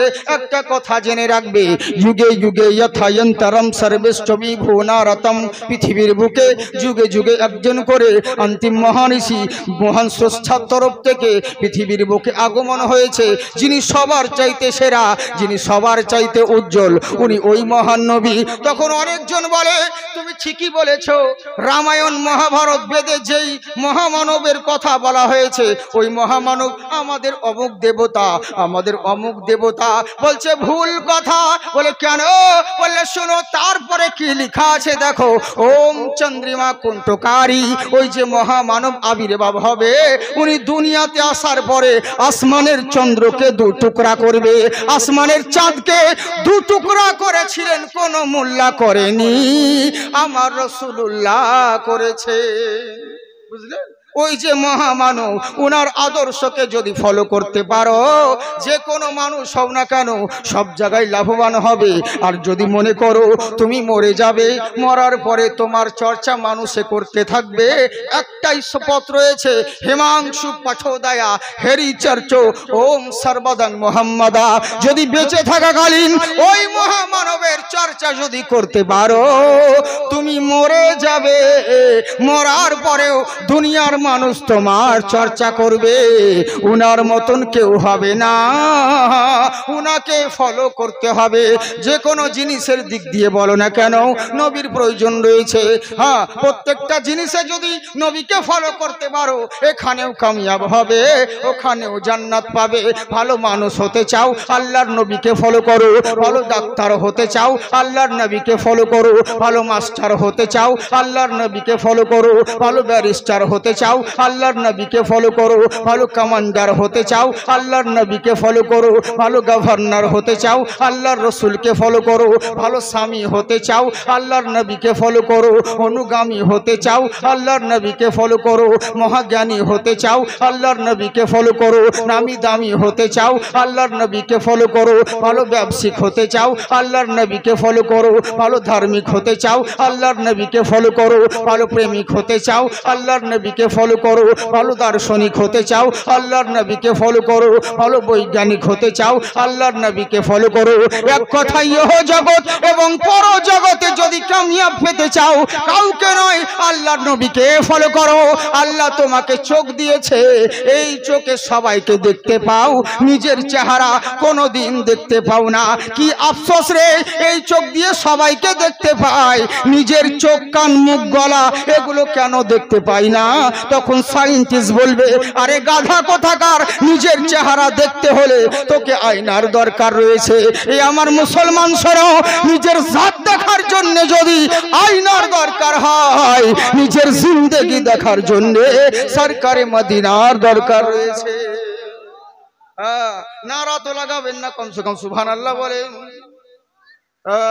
বিরক্ত লাগছে না? ছেড়ে দেব কি? টাইম হয়ে গেল রে, বলবো? আচ্ছা আচ্ছা, মাশাআল্লাহ, জিন্দাবাদ।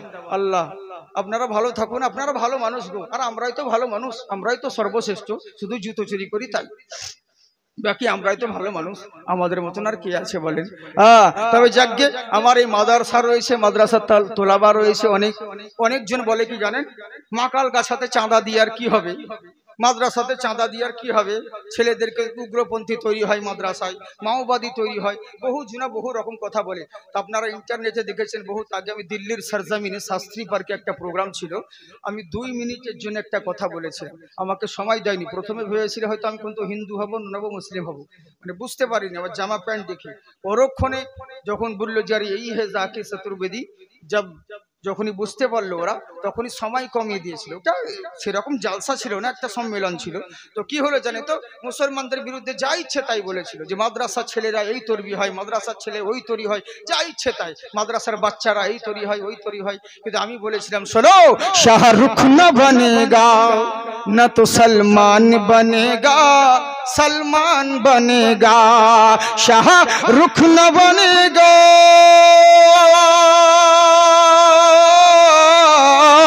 शाहरुख न बनेगा न तो सलमान बनेगा, न तो सलमान बनेगा। ये बच्चा मेरा हाफिज कुरान बनेगा, कुरान बनेगा। सुभान अल्लाह नहीं बोलिएगा? ए दुश्मन इस्लाम तेरी खैर नहीं है, अल्लाह के घर देर है अंधेर नहीं है। আল্লাহর ঘর দের রয়েছে কিন্তু অন্ধকার নয়। আজকে ক্ষমতার জোরে যা ইচ্ছা তাই করে বেড়াচ্ছ, কিন্তু জেনে রাখো একদিন তোমাকে জিরো হতে হবে। যখন ভারতবর্ষে এনআরসির কথা চললো, বুঝলেন, কত লোকে যে আমাদেরকে বলছে জাকির ভাই যদি ভারতে কোনোদিন এনআরসি হয় তো তোমরাই বিপদে বেশি পড়বে।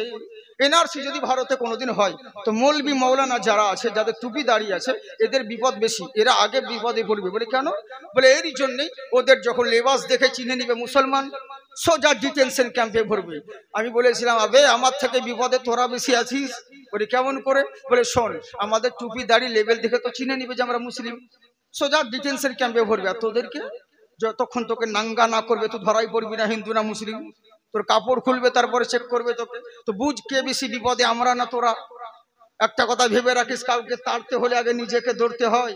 যে মালিক হিরো করতে পারে সে জিরো করতে পারে, তাই তো বাবজিরা? হ্যাঁ, তো তোমরা যতই যা কিছু করো, কিন্তু কে থাকবে আর কে থাকবে না কি হবে এটা সব আল্লাহর হাতে। কিন্তু ওই যে বললাম কিছু কিছু জিনিস বাবজি আমাদের জন্য দায়ী, জানেন? এর জন্য দায়ী হলাম আমরা। আমাদের মধ্যে তো মিল নেই।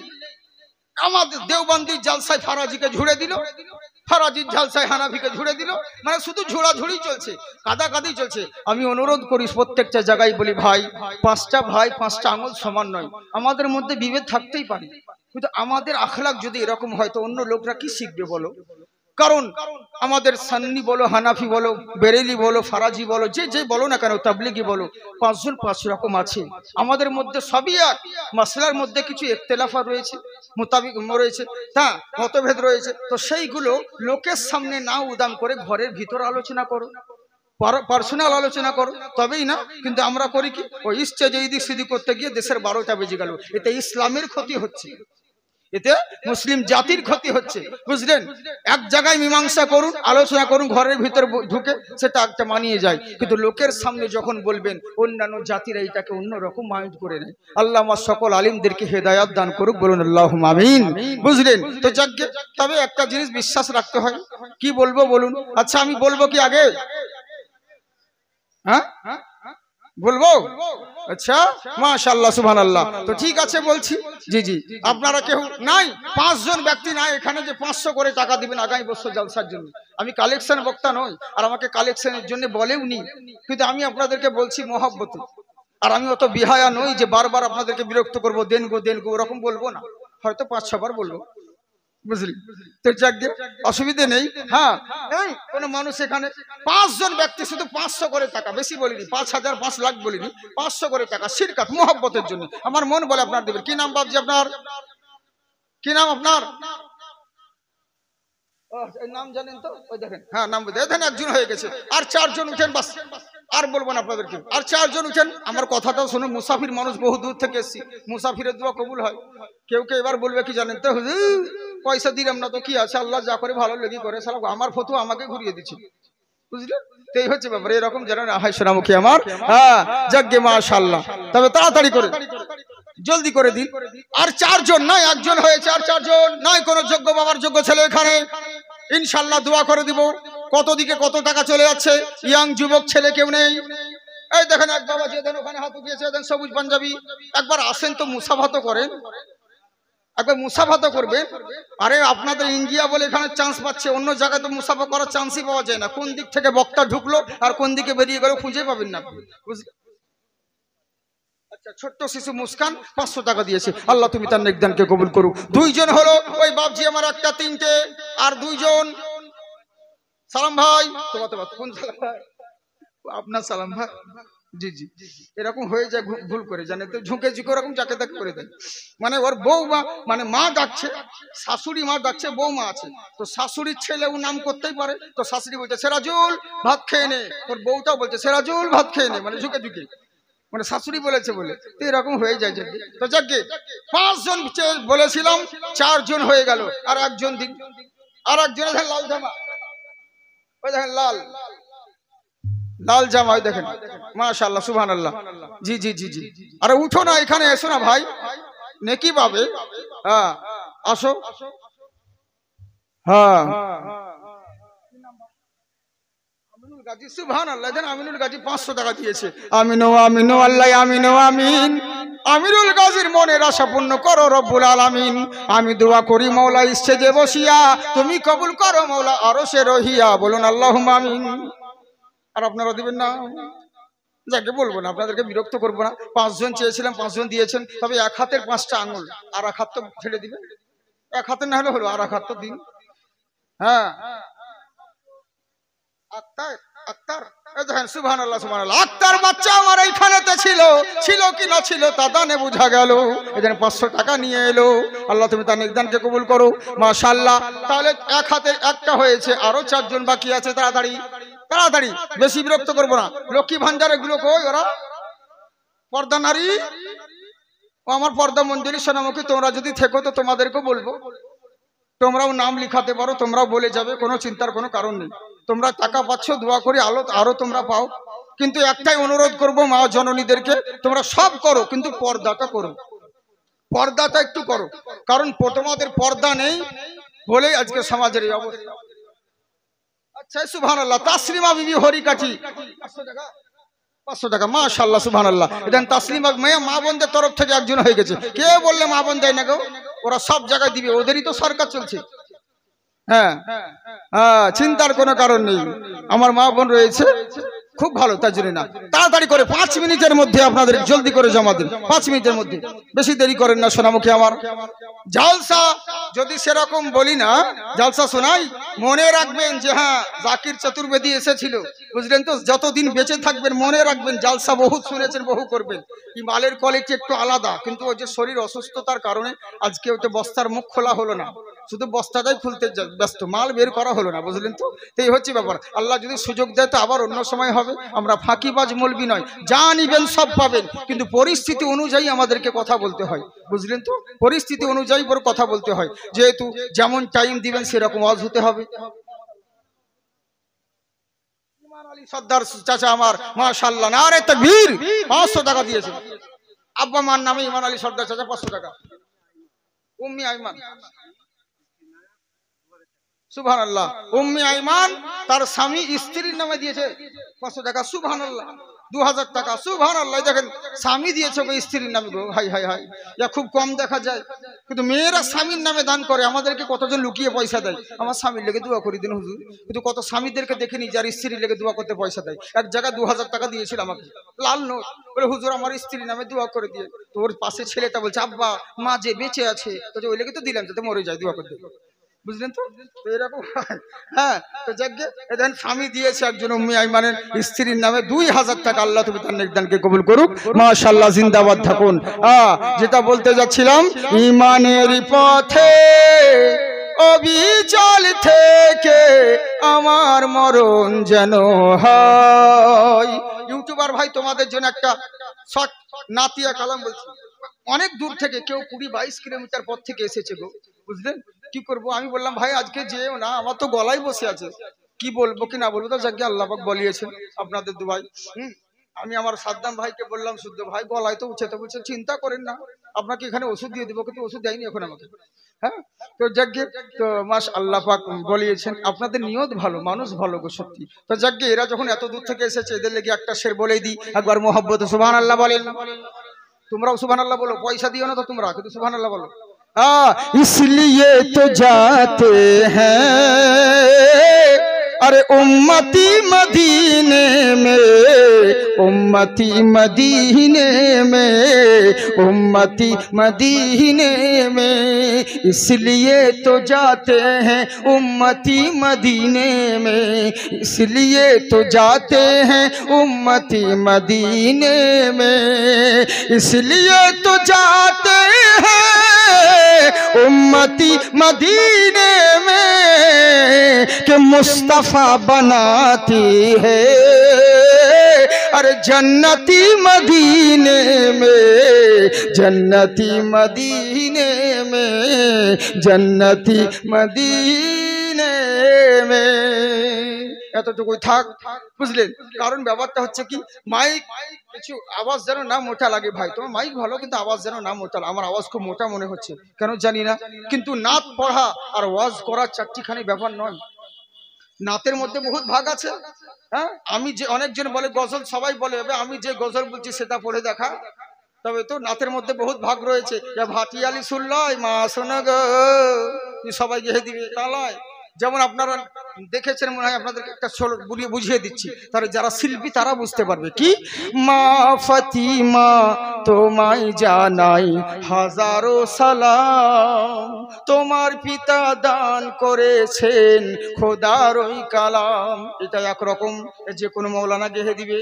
আবার আর একটা, মা ফাতিমা তোমায় জানাই হাজারো সালাম, তোমার পিতা দান করেছেন খোদার ওই কালাম। এটা একরকম, সবাই গেহে দিবে, কিন্তু আমি যা গাই একটু খুব উচ্চ স্বরে, যার জন্য একটু প্রবলেম হয়। মা ফাতিমা তোমায় জানাই হাজারো সালাম, তোমার পিতা দান করেছেন খোদার ওই কালাম। সুবহানাল্লাহ বলেন।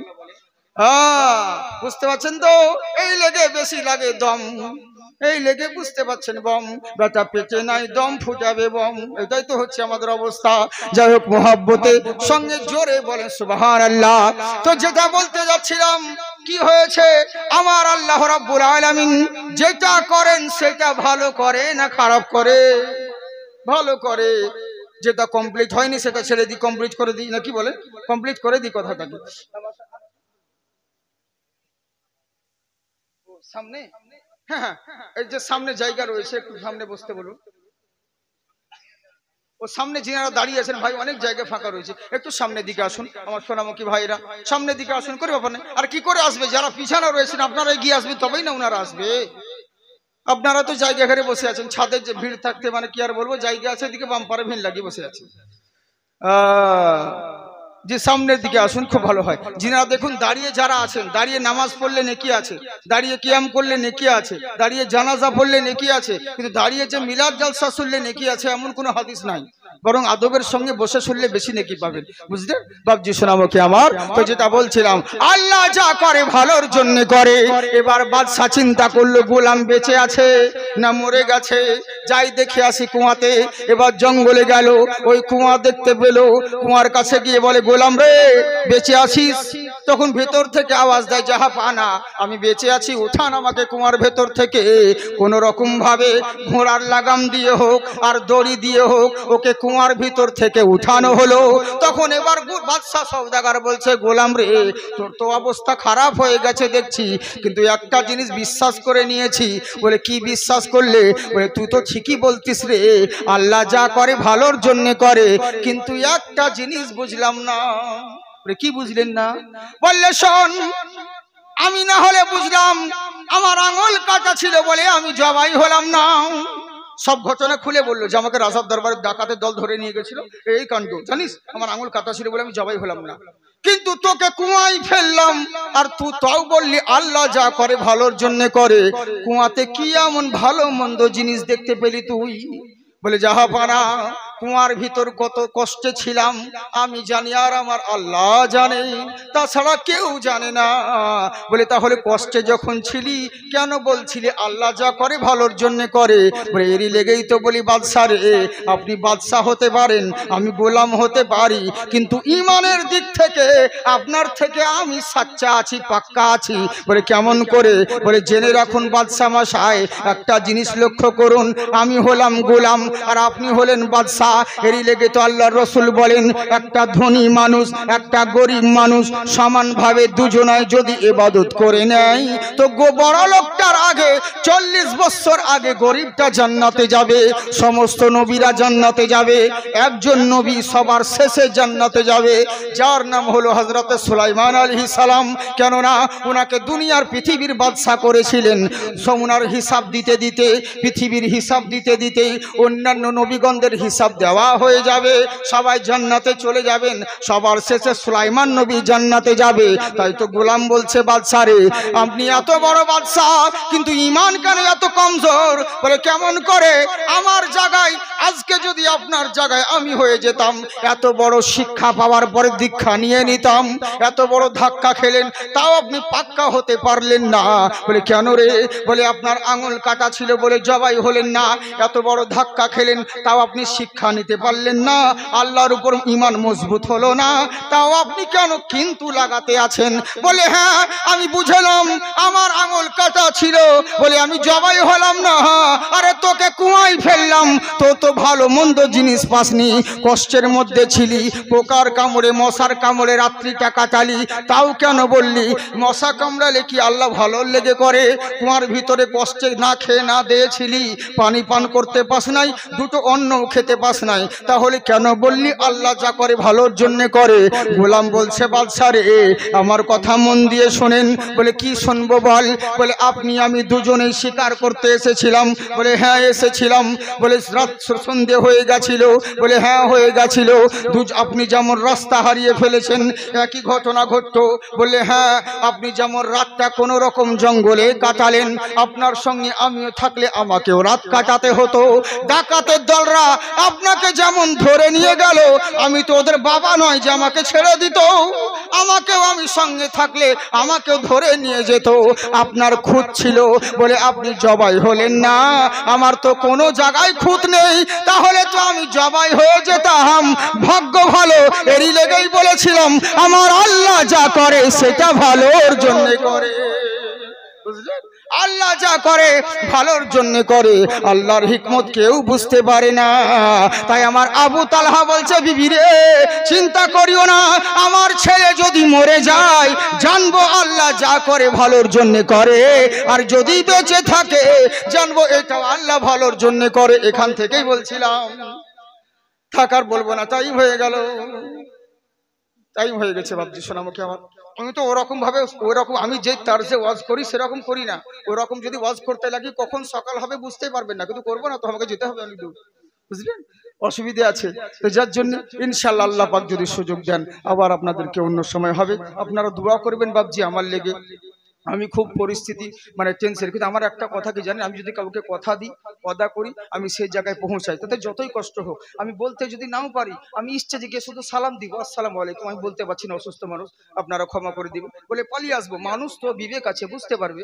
হ্যাঁ, কিন্তু ওই ফোনে বলে দিব ভাই ও যেতে পারছি না বিভিন্ন রকম অজুহাত দিয়ে, এরকম আমি করি না। কেন জানেন? কারণ আমার কারণে অনেক লোকের মান সম্মান জড়িয়ে আছে এই জালসার পিছনে। যার জন্যই তো আপনাদের এখানে কথা দিয়েছিলাম, হঠাৎ করেই দাওয়াত হয়েছে আর হঠাৎ করে এসেছি, বুঝলেন। তো ইনশাআল্লাহ আপনাদেরকে জানি না যেরকম হয়তো চেয়েছিলেন সেরকম দিতে পারলাম কিনা, তবে আল্লাহ পাক যদি সুযোগ দেয় আবার অন্য সময় আপনাদেরকে বলা হবে, দোয়া করবেন। তবে একবার মোহাব্বতের সঙ্গে কি আর বলবো কথাটা,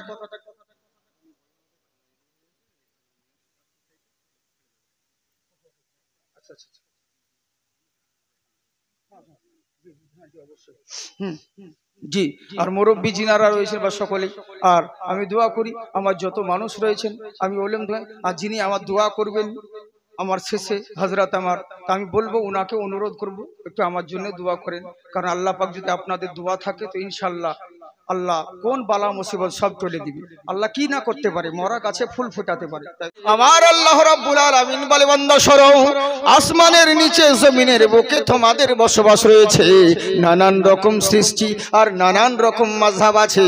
আজকে মৌলবি হোক আর মাওলানা, মুয়াজ্জিন হোক আর মুতাআল্লি, মুসল্লি হোক আর মুক্তাদি, ইমাম হোক আর গোলাম হোক, বক্তা হোক আর শ্রোতা হোক, সকল মানুষের একটা জিনিস প্রিয়, সবাই চায় আমরা আল্লাহকে কেমন করে রাজি করব, বিনিময়ে আল্লাহর ভালোবাসা কেমন করে পাবো।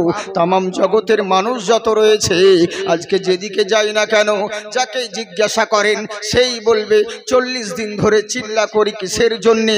শুধুমাত্র আল্লাহকে খুশি করার জন্যে।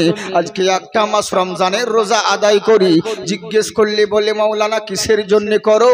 বলে আল্লাহকে রাজি করার জন্যে। হিন্দু ভাইদেরকে দেখি এক হাঁটু গঙ্গার জলে নেমে এরা সূর্যর দিকে পূজা করে, ওম গঙ্গেশ্বরী মা জলেশ্বরী জগৎপতি মা জগদ্ধাত্রীময়ী। পৃথিবীর বুকে ওই সূর্য না হলে পরে আমরা দিনের মুখ দেখতে পেতাম না। সূর্য আছে বলে উজালা দেখতে পাই, সূর্য রয়েছে বলে দিনের মুখ দেখতে পাই।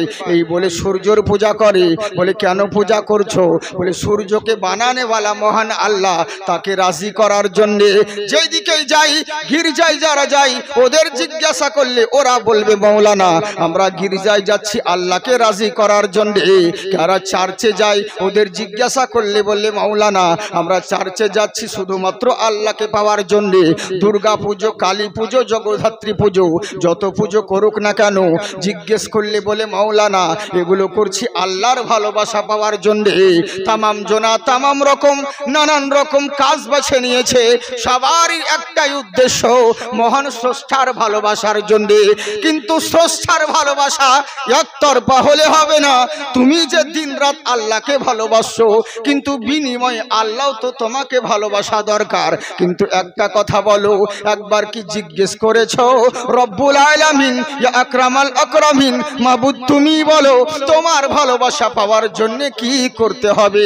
তখন আমার আল্লাহ বলে তুমি যেদিকেই যাও না কেন আমাকে ভালোবাসতে হলে, আমাকে রাজি করতে গেলে একটা জায়গায় যেতে হবে। বলে কোন জায়গায়? তখন আমার আল্লাহ বলেন কুল ইন কুনতুম তুহিব্বুনাল্লাহ, হাবিব গো আপনি জগৎকে বলে দিন যারা আল্লাহকে ভালোবাসতে চায়, যারা আল্লাহর ভালোবাসা পেতে চায় তারা যেন ফাত্তাবিউনি, তারা যেন আপনাকে ভালোবাসে। যারা নবীকে ভালোবাসলো ইউহিব্বুকুমুল্লাহ, আমি আল্লাহ তাদেরকে ভালোবাসবো। সুবহানাল্লাহ বলেন। আমার কথা বুঝতে পারছেন? একটু প্রবলেম হচ্ছে কি? আমি তাড়াতাড়ি বলি কেন বলেন তো? আমি আপনাদেরকে প্রথমেই বলি ইন্টারনেটে দেখেছেন আমি বেশিক্ষণ বক্তব্য রাখি না, 1 ঘন্টা, খুব জোর হলে 1.5 ঘন্টা টেনে টুনে। এতে অনেকজন বলে যে হুজুর এতক্ষণ এত অল্প সময় বলেন, অন্যান্য বক্তা তো 2.5 ঘন্টা 3 ঘন্টা বলে। আমি বলি ওদের 3 ঘন্টা কেন, 4 ঘন্টা আর আমার 1 ঘন্টা মেপে দেখ থেকে বেশি হবে। কারণ যেটা 10 মিনিটে বলবে সেটা আমি 10 সেকেন্ডে বলি। এরই জন্য সময় একটু স্পিডে বলছি বলে অসুবিধা হচ্ছে, বুঝতে পারছেন তো? কথা বুঝতে পারছেন? তোতলা লাগে না তো? মানে ব্যাপারটা হচ্ছে আমার একটু অপারেশন হয়েছে, পুরো গলা কাটা রয়েছে, বুঝলেন তো? খুব কাঁচা 3 মাস হলো অপারেশন হওয়া, খুব টেনশনের মধ্যে আছি, শারীরিক অসুস্থতার মধ্যে। তো ইনশাল্লাহ দোয়া করবেন আল্লাহ পাক যেন আমাকে জলদি সুস্থ করে দেন, বলেন আল্লাহুম্মা আমিন। হ্যাঁ, তো এই যে বলতে পারছি, বক্তব্য দেওয়াটা বড় কথা নয়, এই যে হাজিরি দিয়েছি এটাই যথেষ্ট। যাই হোক, তো মোহাব্বতের সঙ্গে শুনেন তাহলে হবে। তো আমি কি বললাম, আল্লাহ কি বলেন, তামাম জাহানকে ভালোবাসার জন্য সবাই ভালোবাসার লেগে ছুটে বেড়াও, কিন্তু আল্লাহর ভালোবাসা পাওয়ার জন্য নবী মুস্তাফার দরবারে যেতে হবে। তখন অনেক লোক বলে, কেন নবীর দরবার যাব? নবীকে কিসের প্রয়োজন হলো? কেন নবীর কথা মানতে হবে? আরে নবীর কথা মানবো কেন? নবীর কথা শুনবো কেন?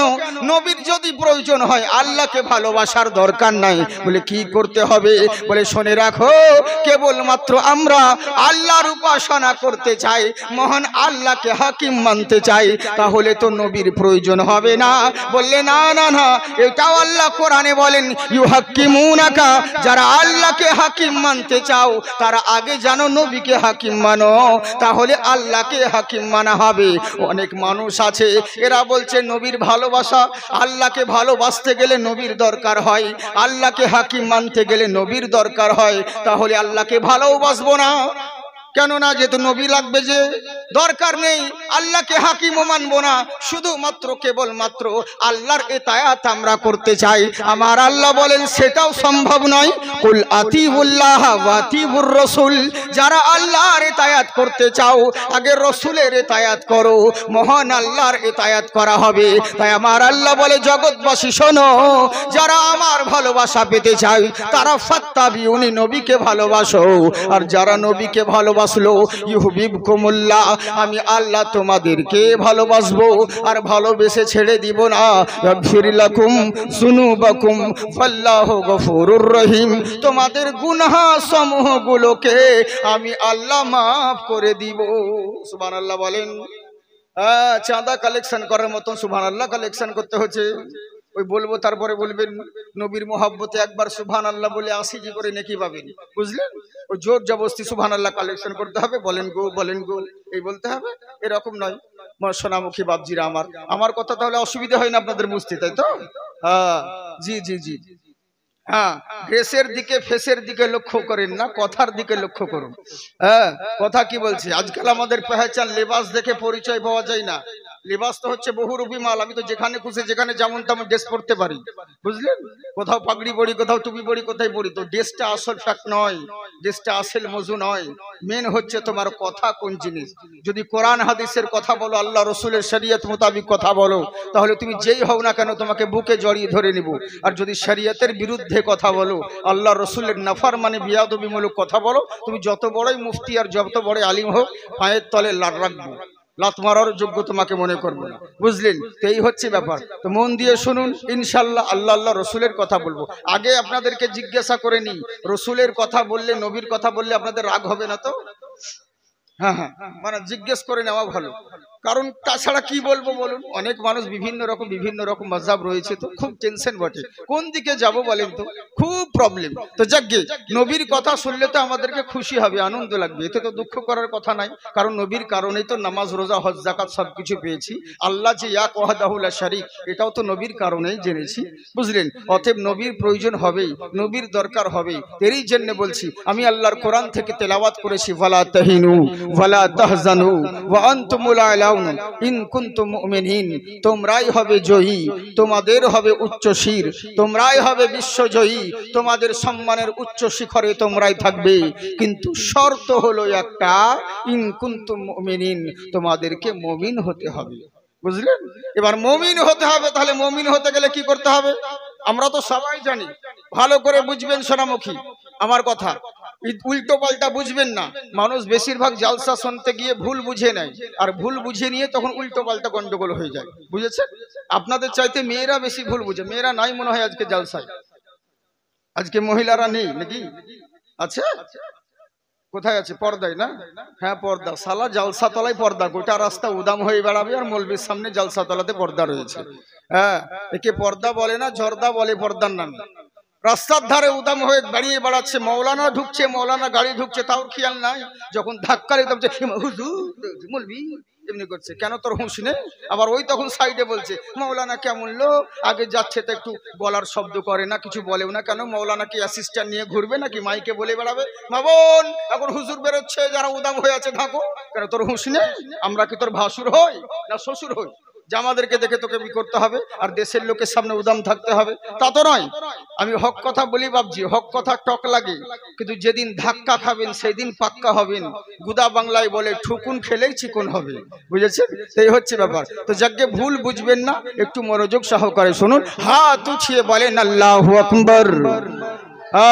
আজকে যারা এই মাহফিলে এসেছে ওরে আল্লাহ তাআলার রহমত পেয়েছে, সুবহানাল্লাহ বলেন। আমার গলা অত সুন্দর নয়, আমার মুজাফফর ভাই খুব সুন্দর আপনাদের সম্মুখে বক্তব্য রাখলেন, নাত পড়লেন, ওনার মতন গলা আমার নেই, কিন্তু আমার তো পাতিহাসের মতন ফ্যাঁস ফ্যাঁস ফ্যাঁস ফ্যাঁস করছে, বুঝলেন? তো যাকে তবু আল্লাহ পাক যাকে যেরকম আওয়াজ দিয়েছেন, তো ওনার মতন আওয়াজ মিষ্টি আমার নেই, কিন্তু যেটুকু হচ্ছে আছে দু একটা কলি পড়ছি আপনাদেরকে কমসে কম। সুবহানাল্লাহ তো বলেন, জোরে বলেন সুবহানাল্লাহ। হ্যাঁ, দূর করিতে এলো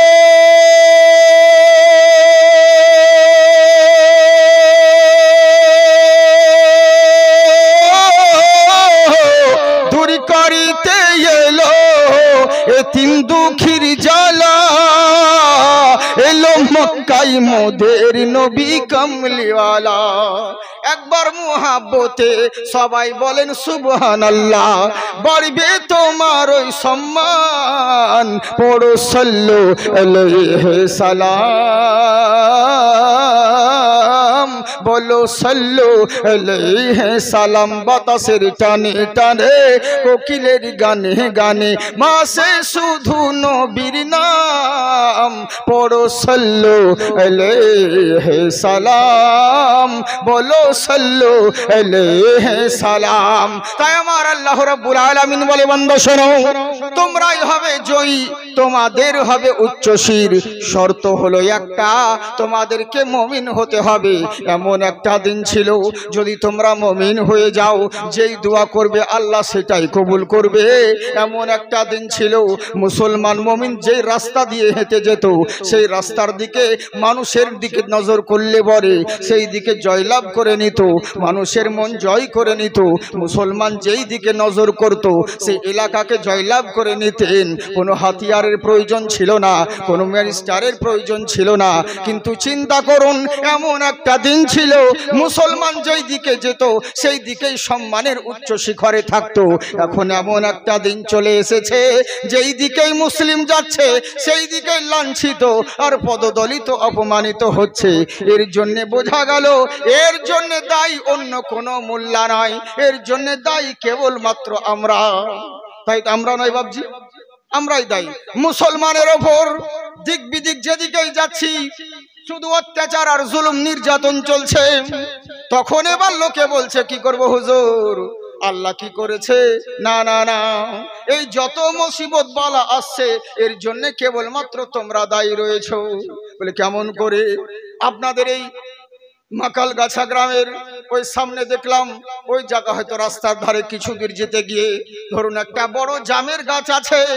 এবার মাকাল গ্লাসের হুজুররা সবাই মিলে, মুরব্বীরা, এরা সবাই মিলে গাছের গোড়ায় চিন্তা করে, এত বড় জামের গাছ, কেউ যদি থাকতো রে গাছে উঠে আমাদের জন্য জাম পেড়ে এনে দিত, আমরা সবাই মিলে ভাগ করে খেতাম।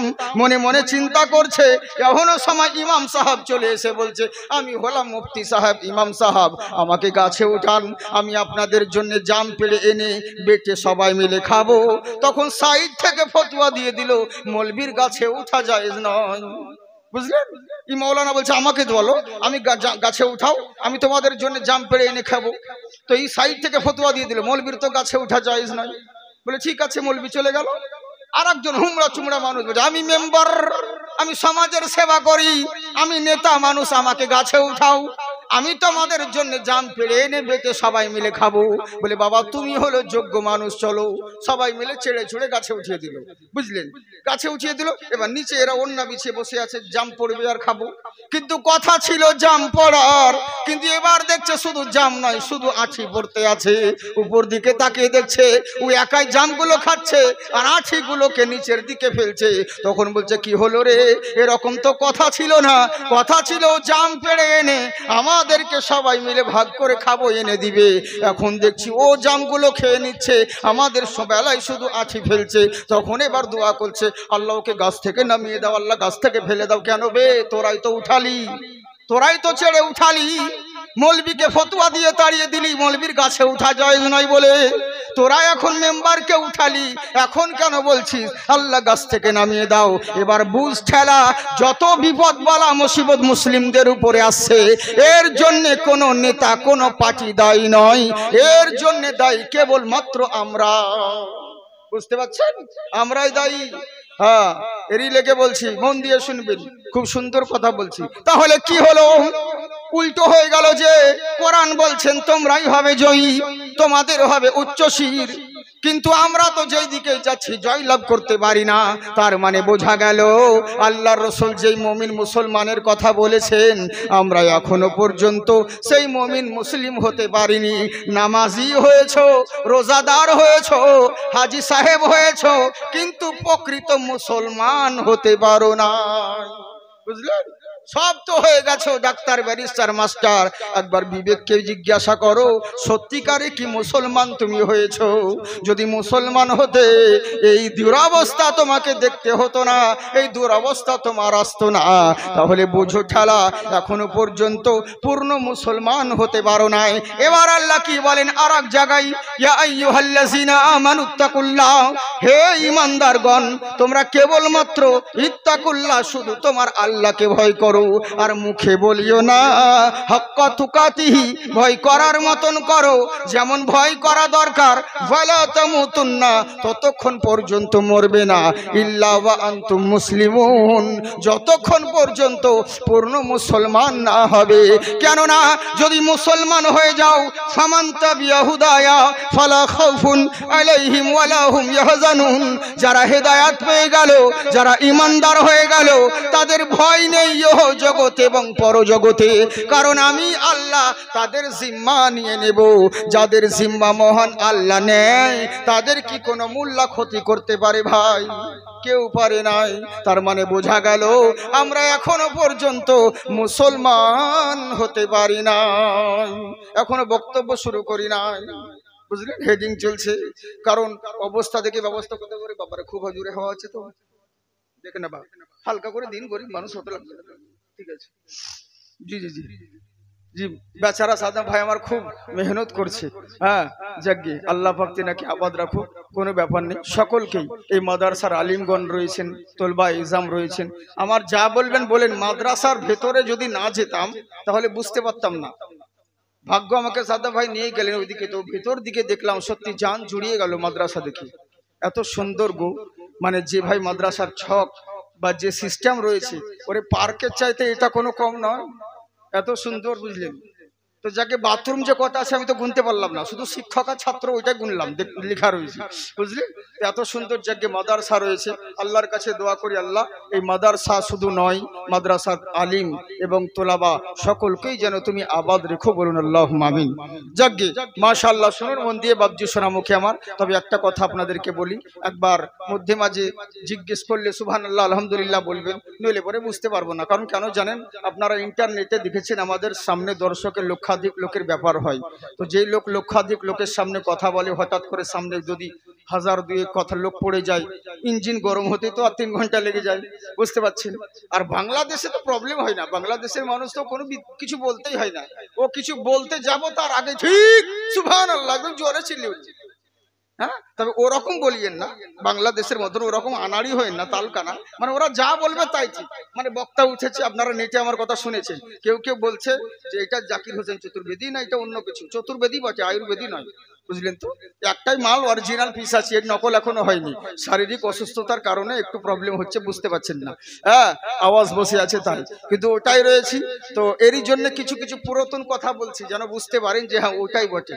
দেখুন মানে কেমন হয় অবস্থা, মানে বাংলাদেশে জালসা করতে গিয়ে খুব ভালো লাগে, কিন্তু আবার আর এক দিক দিয়ে বিরক্তও লাগে খুব। কেন বলেন তো, মানে যা বলবে সবই পাবলিক ঠিক বক্তা উঠে বলছে কেউ বেগুন খাবেন না, ওকে বেগুন তরকারি দিয়েছে, বলছে বেগুন খাবেন না, বেগুনে অ্যালার্জি আছে, চুলকানি আছে, কেউ বেগুন খাবেন না, বলেন ঠিক না বেঠিক? পাবলিক বলছে ঠিক।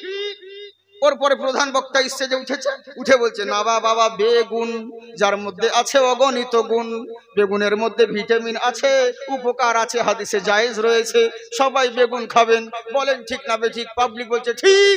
সালা সবই ঠিক, তালকানা, বুঝলেন?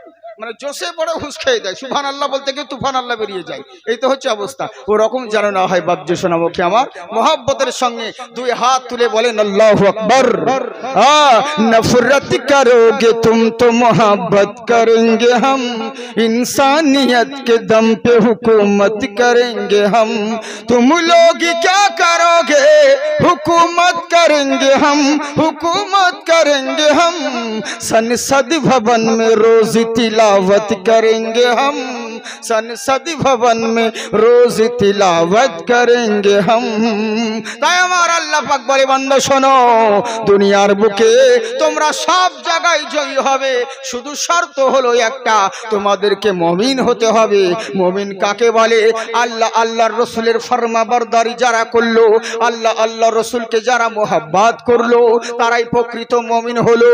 নবীর মতের সঙ্গে যাদের মত মিলল, তারাই প্রকৃত নবীর উম্মত হলো। নবীর মতের সঙ্গে যদি কারো মত না মিলে, তুমি সব হতে পারো, নবীর উম্মত না হবে। কেমন মত চিন্তা করুন, কেমন সাহাবীরা নবীকে ভালোবাসতেন। হযরতে আবু তালহা রাদিয়াল্লাহু তাআলা আনহু নবী মুস্তাফার দরবারে গেলেন, ইয়া রাসূলুল্লাহ, নবী গো, ফিদাকা আবি ইয়া উম্মি, আপনার পদতলে আমার পিতা মাতা কুরবান হয়ে যাক। হুজুর গো, আমাকে আল্লাহ একটা সন্তান দিয়েছে, দীর্ঘদিন ধরে অসুস্থ রয়েছে, হুজুর কিছু একটা ব্যবস্থা করুন। নানান রকম চিকিৎসা করলাম, নানান রকম হেকিম কবিরাজ দেখালাম, কোনো মতেই কিচ্ছু ভালো হলো না, আপনার দরবারে এসেছি, কিছু একটা ব্যবস্থা করুন হুজুর গো। আমার নবী বললেন, শোনো, খাইরিহি ওয়া শাররিহি মিনাল্লাহি তাআলা, ভালো মন্দ যা কিছু হয় সবই তোমার তাকদীরের উপরে, কারণ তোমার নসিবে যদি ভালাই লেখা থাকে কেউ খারাপ করতে পারবে না, তোমার নসিবে যদি খারাপ লেখা থাকে কেউ ভালো করতে পারবে না। এর জন্যই বলে তাকদীর হে বদনসিব তো সৈয়দ क्या करे, और सर पे गिरी पहाड़ तो फरियाद क्या करे। নসিব খারাপ থাকলে কিচ্ছু করা যাবে না, আর হিলাতে হবে না, থাক। কেমন হলো, তোমার যদি ভাগ্য খারাপ থাকে, তোমার নসিবে যেটা রয়েছে সেটা হতেই হবে, ভালো মন্দ সবই তাকদীরের উপরে। তবে আমার সাহাবা শোনো, তুমি চিন্তিত হইও না, তুমি ঘাবড়িয়ে যেও না। তোমার ছেলের যদি মরণ রয়েছে, তাহলে জানবে আল্লাহ তোমার ভালাই লিখে রেখেছে, আর যদি তোমার ছেলে বেঁচে যায়, তাহলে জানবে এতেও ভালাই রয়েছে। বলে কেমন করে? তুমি কি জানো না আমার আল্লাহ বলেন, ওয়াত ইজ্জু মান তাশা ওয়াত জিল্লু মান তাশা বিয়াদিকাল খায়র। আমার আল্লাহ যাকে চাই তাকে ইজ্জত দান করেন, যাকে চান তাকে জিল্লাত দান করেন। বিয়াদিকাল খায়র, আল্লাহর দস্তে কুদরতে ভালাই আর ভালাই রয়েছে। আল্লাহ খারাপ তাহলে কি করে করবে? আল্লাহর কুদরতি হাতে শুধু ভালাই রয়েছে। বলে কেমন করে? আসা আন তাকরাহু শাইয়্যাও ওয়া হুয়া খায়রুল লাকুম ওয়া আসা আন তুহিব্বু শাইয়্যাও ওয়া হুয়া শাররুল লাকুম।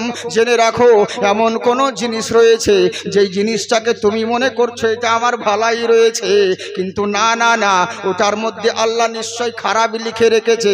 আবার এমন জিনিস আছে যেটাকে তুমি খারাপ ভেবে দূরে ফেলে দিচ্ছ, দেখা গেল ওর মধ্যে আল্লাহ তোমার জন্য ভালাই রেখেছে। আল্লাহু ইয়ালামু ওয়া আনতুম লা তা'লামুন, এটা কেবলমাত্র আল্লাহ জানেন, তোমরা কেউ জানো না। তাই এটুকু বিশ্বাস করো, আল্লাহ যেটা করেন সেটা ভালোর জন্য করে, কারণ আল্লাহ কারো খারাপ করে না। মহান আল্লাহ যেটা করেন সেটা ভালোর জন্য করেন। বলে তাই নাকি? বললে হ্যাঁ। সাহাবী শোনা মাত্র নবী মুস্তাফার কথা উনি একটু মনে শান্তি পেলেন, ছেলেকে কোলে নিয়ে আছেন। এদিকে সাহাবীরা বলতে আছেন, শোনো গো, আমার আল্লাহর উপর ভরসা করো, আল্লাহ যেটা করেন সেটা ভালোর জন্য করে। নবীর দরওয়াজা থেকে বাড়ির দিকে রওনা হলো। এখনো সময় সাইড থেকে এক ইহুদি বলল, আচ্ছা বলো তো তালহা, তুমি কোথায় গিয়েছিলে ছেলেকে নিয়ে? নবীর কাছে গিয়ে কি লাভ হবে? হবে। তুমি ডাক্তার কবিরাজ ভালো করতে পারলো না, তো তোমার নবী কেমন করে ভালো করবে? আবু তালহা বলছে, শোনো, আমার ছেলে যদি মরে যায় এতে আমার কোনো দুঃখ নাই, কিন্তু নবীর বিরুদ্ধে কথা বলবে না। বলে, কেন? এত নবীকে তুমি ভালোবাসো। আবু তালহা বলছে, শোনো, কেন ভালোবাসবো না? নবীর কারণে সব কিছু পেয়েছি, নিজের জীবন চলে যায় তবু রাজি আছি, কিন্তু বেঁচে থাকাকালীন নবীর অপমান কোনোদিন সহ্য করব না। বুঝলেন? বলে, কেন এত ভালোবাসো? বলে, কেন ভালোবাসবো না? বলে, কিসের জন্যে? বলে, নবী তো সব। বলে, তাই নাকি? বললে, হ্যাঁ। বলে, কে বলেছে তোমাকে? বললে, শোনো গো, আমার নবীর মতন কেউ হয়নি, আর হবে না। যদি নবীর মতন অন্য কেউ হতে পারে নিয়ে এসো, তাহলে তার দরবারে যাব, কিন্তু কোথাও খুঁজে পাবে না।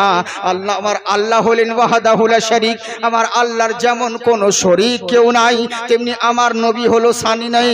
আমার নবীর মতন দ্বিতীয় কেউ কোথাও কোনো সানি নেই। বলে, তাই নাকি? বললে, হ্যাঁ। বলে, আচ্ছা বলো তো দেখি। বলে, এই কথা কে বললো তোমাকে? বলে, আমার কাছে প্রমাণ রয়েছে। বলে, কি প্রমাণ? বলে, কোরআন রয়েছে। বললে, কোরআন একটু শোনাও। যখন আবু তালহা কোরআন তেলাওয়াত করতে লাগলো, ইহুদি কিন্তু মনে মনে ঝুমতে লাগলো। আর কেনই বা ভালো লাগবে না? দুনিয়াতে আছে যত মধু আর চিনি, সব থেকে মিঠা হলো কোরআনের বাণী। উনি কোরআন তেলাওয়াত শুনতে আছে, ইহুদি বলে উঠলো, শোনো, এ তো মুসলমানদের কিতাব, এ তো তোমাদের ধর্মের কিতাব, ওই কিতাবের কথাই আমরা মানব না। বললে, তাই নাকি? বললে, হ্যাঁ। একটা এখনো অনেক মানুষ রয়েছে, এরা সবাই বলে মুসলমানদের কোরআনের কথা কেন বিশ্বাস করব, কোরআনের কথা আমরা মানব না। বলে, কেন? বলে, আমরা কোরআনের কথা কেন মানতে যাব? কোরআন তো মুসলমানদের জন্য, টুপিওয়ালাদের জন্য নাজিল হয়েছে। এটা তোমার ভুল ধারণা। আরে কোরআন কোনো মুসলমানের জন্য নয়, সমগ্র সৃষ্টি জগতের জন্য হেদায়াতের উদ্দেশ্যে আল্লাহ পাক কোরআন নাজিল করেছে, নির্দিষ্ট কোনো জাতির জন্য নয়। বললে, তাই নাকি? বললে, হ্যাঁ। অনেক মানুষ আছে, সনাতন ভাইরা, হিন্দু ভাইরা, এরা বলে কোরআনের কথা মানব না। তোমার কোরআন তো তোমার ধর্মের কথা বলবে, তোমার নবীর কথা বলবে, আমরা কেন মানতে যাব? বলে, কোরআন তোমাকে মানতে হবে না, তোমাদের ধর্মগ্রন্থ খুলে দেখো, তাহলে বুঝতে পারবে। বলে, কেমন করে? আজকে মসজিদে বলছো আজান দিতে দেব না, কোথাও কোথাও মাইককে ফেলে দিচ্ছ, মসজিদের মিনারে উঠে ফেসবুকে স্ট্যাটাস ছাড়ছো, মসজিদের মিনারে উঠে মাইক খুলে দিয়ে পতাকা টাঙাচ্ছ, বজরঙ্গি দলের পতাকা উত্তোলন করছো, লোককে দেখাচ্ছ, দেখো আমরা কত ক্ষমতাবান, আমরা কত কি করতে পারি। একটাবার ভেবে দেখছো না মসজিদের আজানের জন্য ঘুমের ডিস্টার্ব হচ্ছে, নিদ্রার তোমাদের অসুবিধে হচ্ছে, নানান জনা নানান রকম প্রতিবাদ করছো।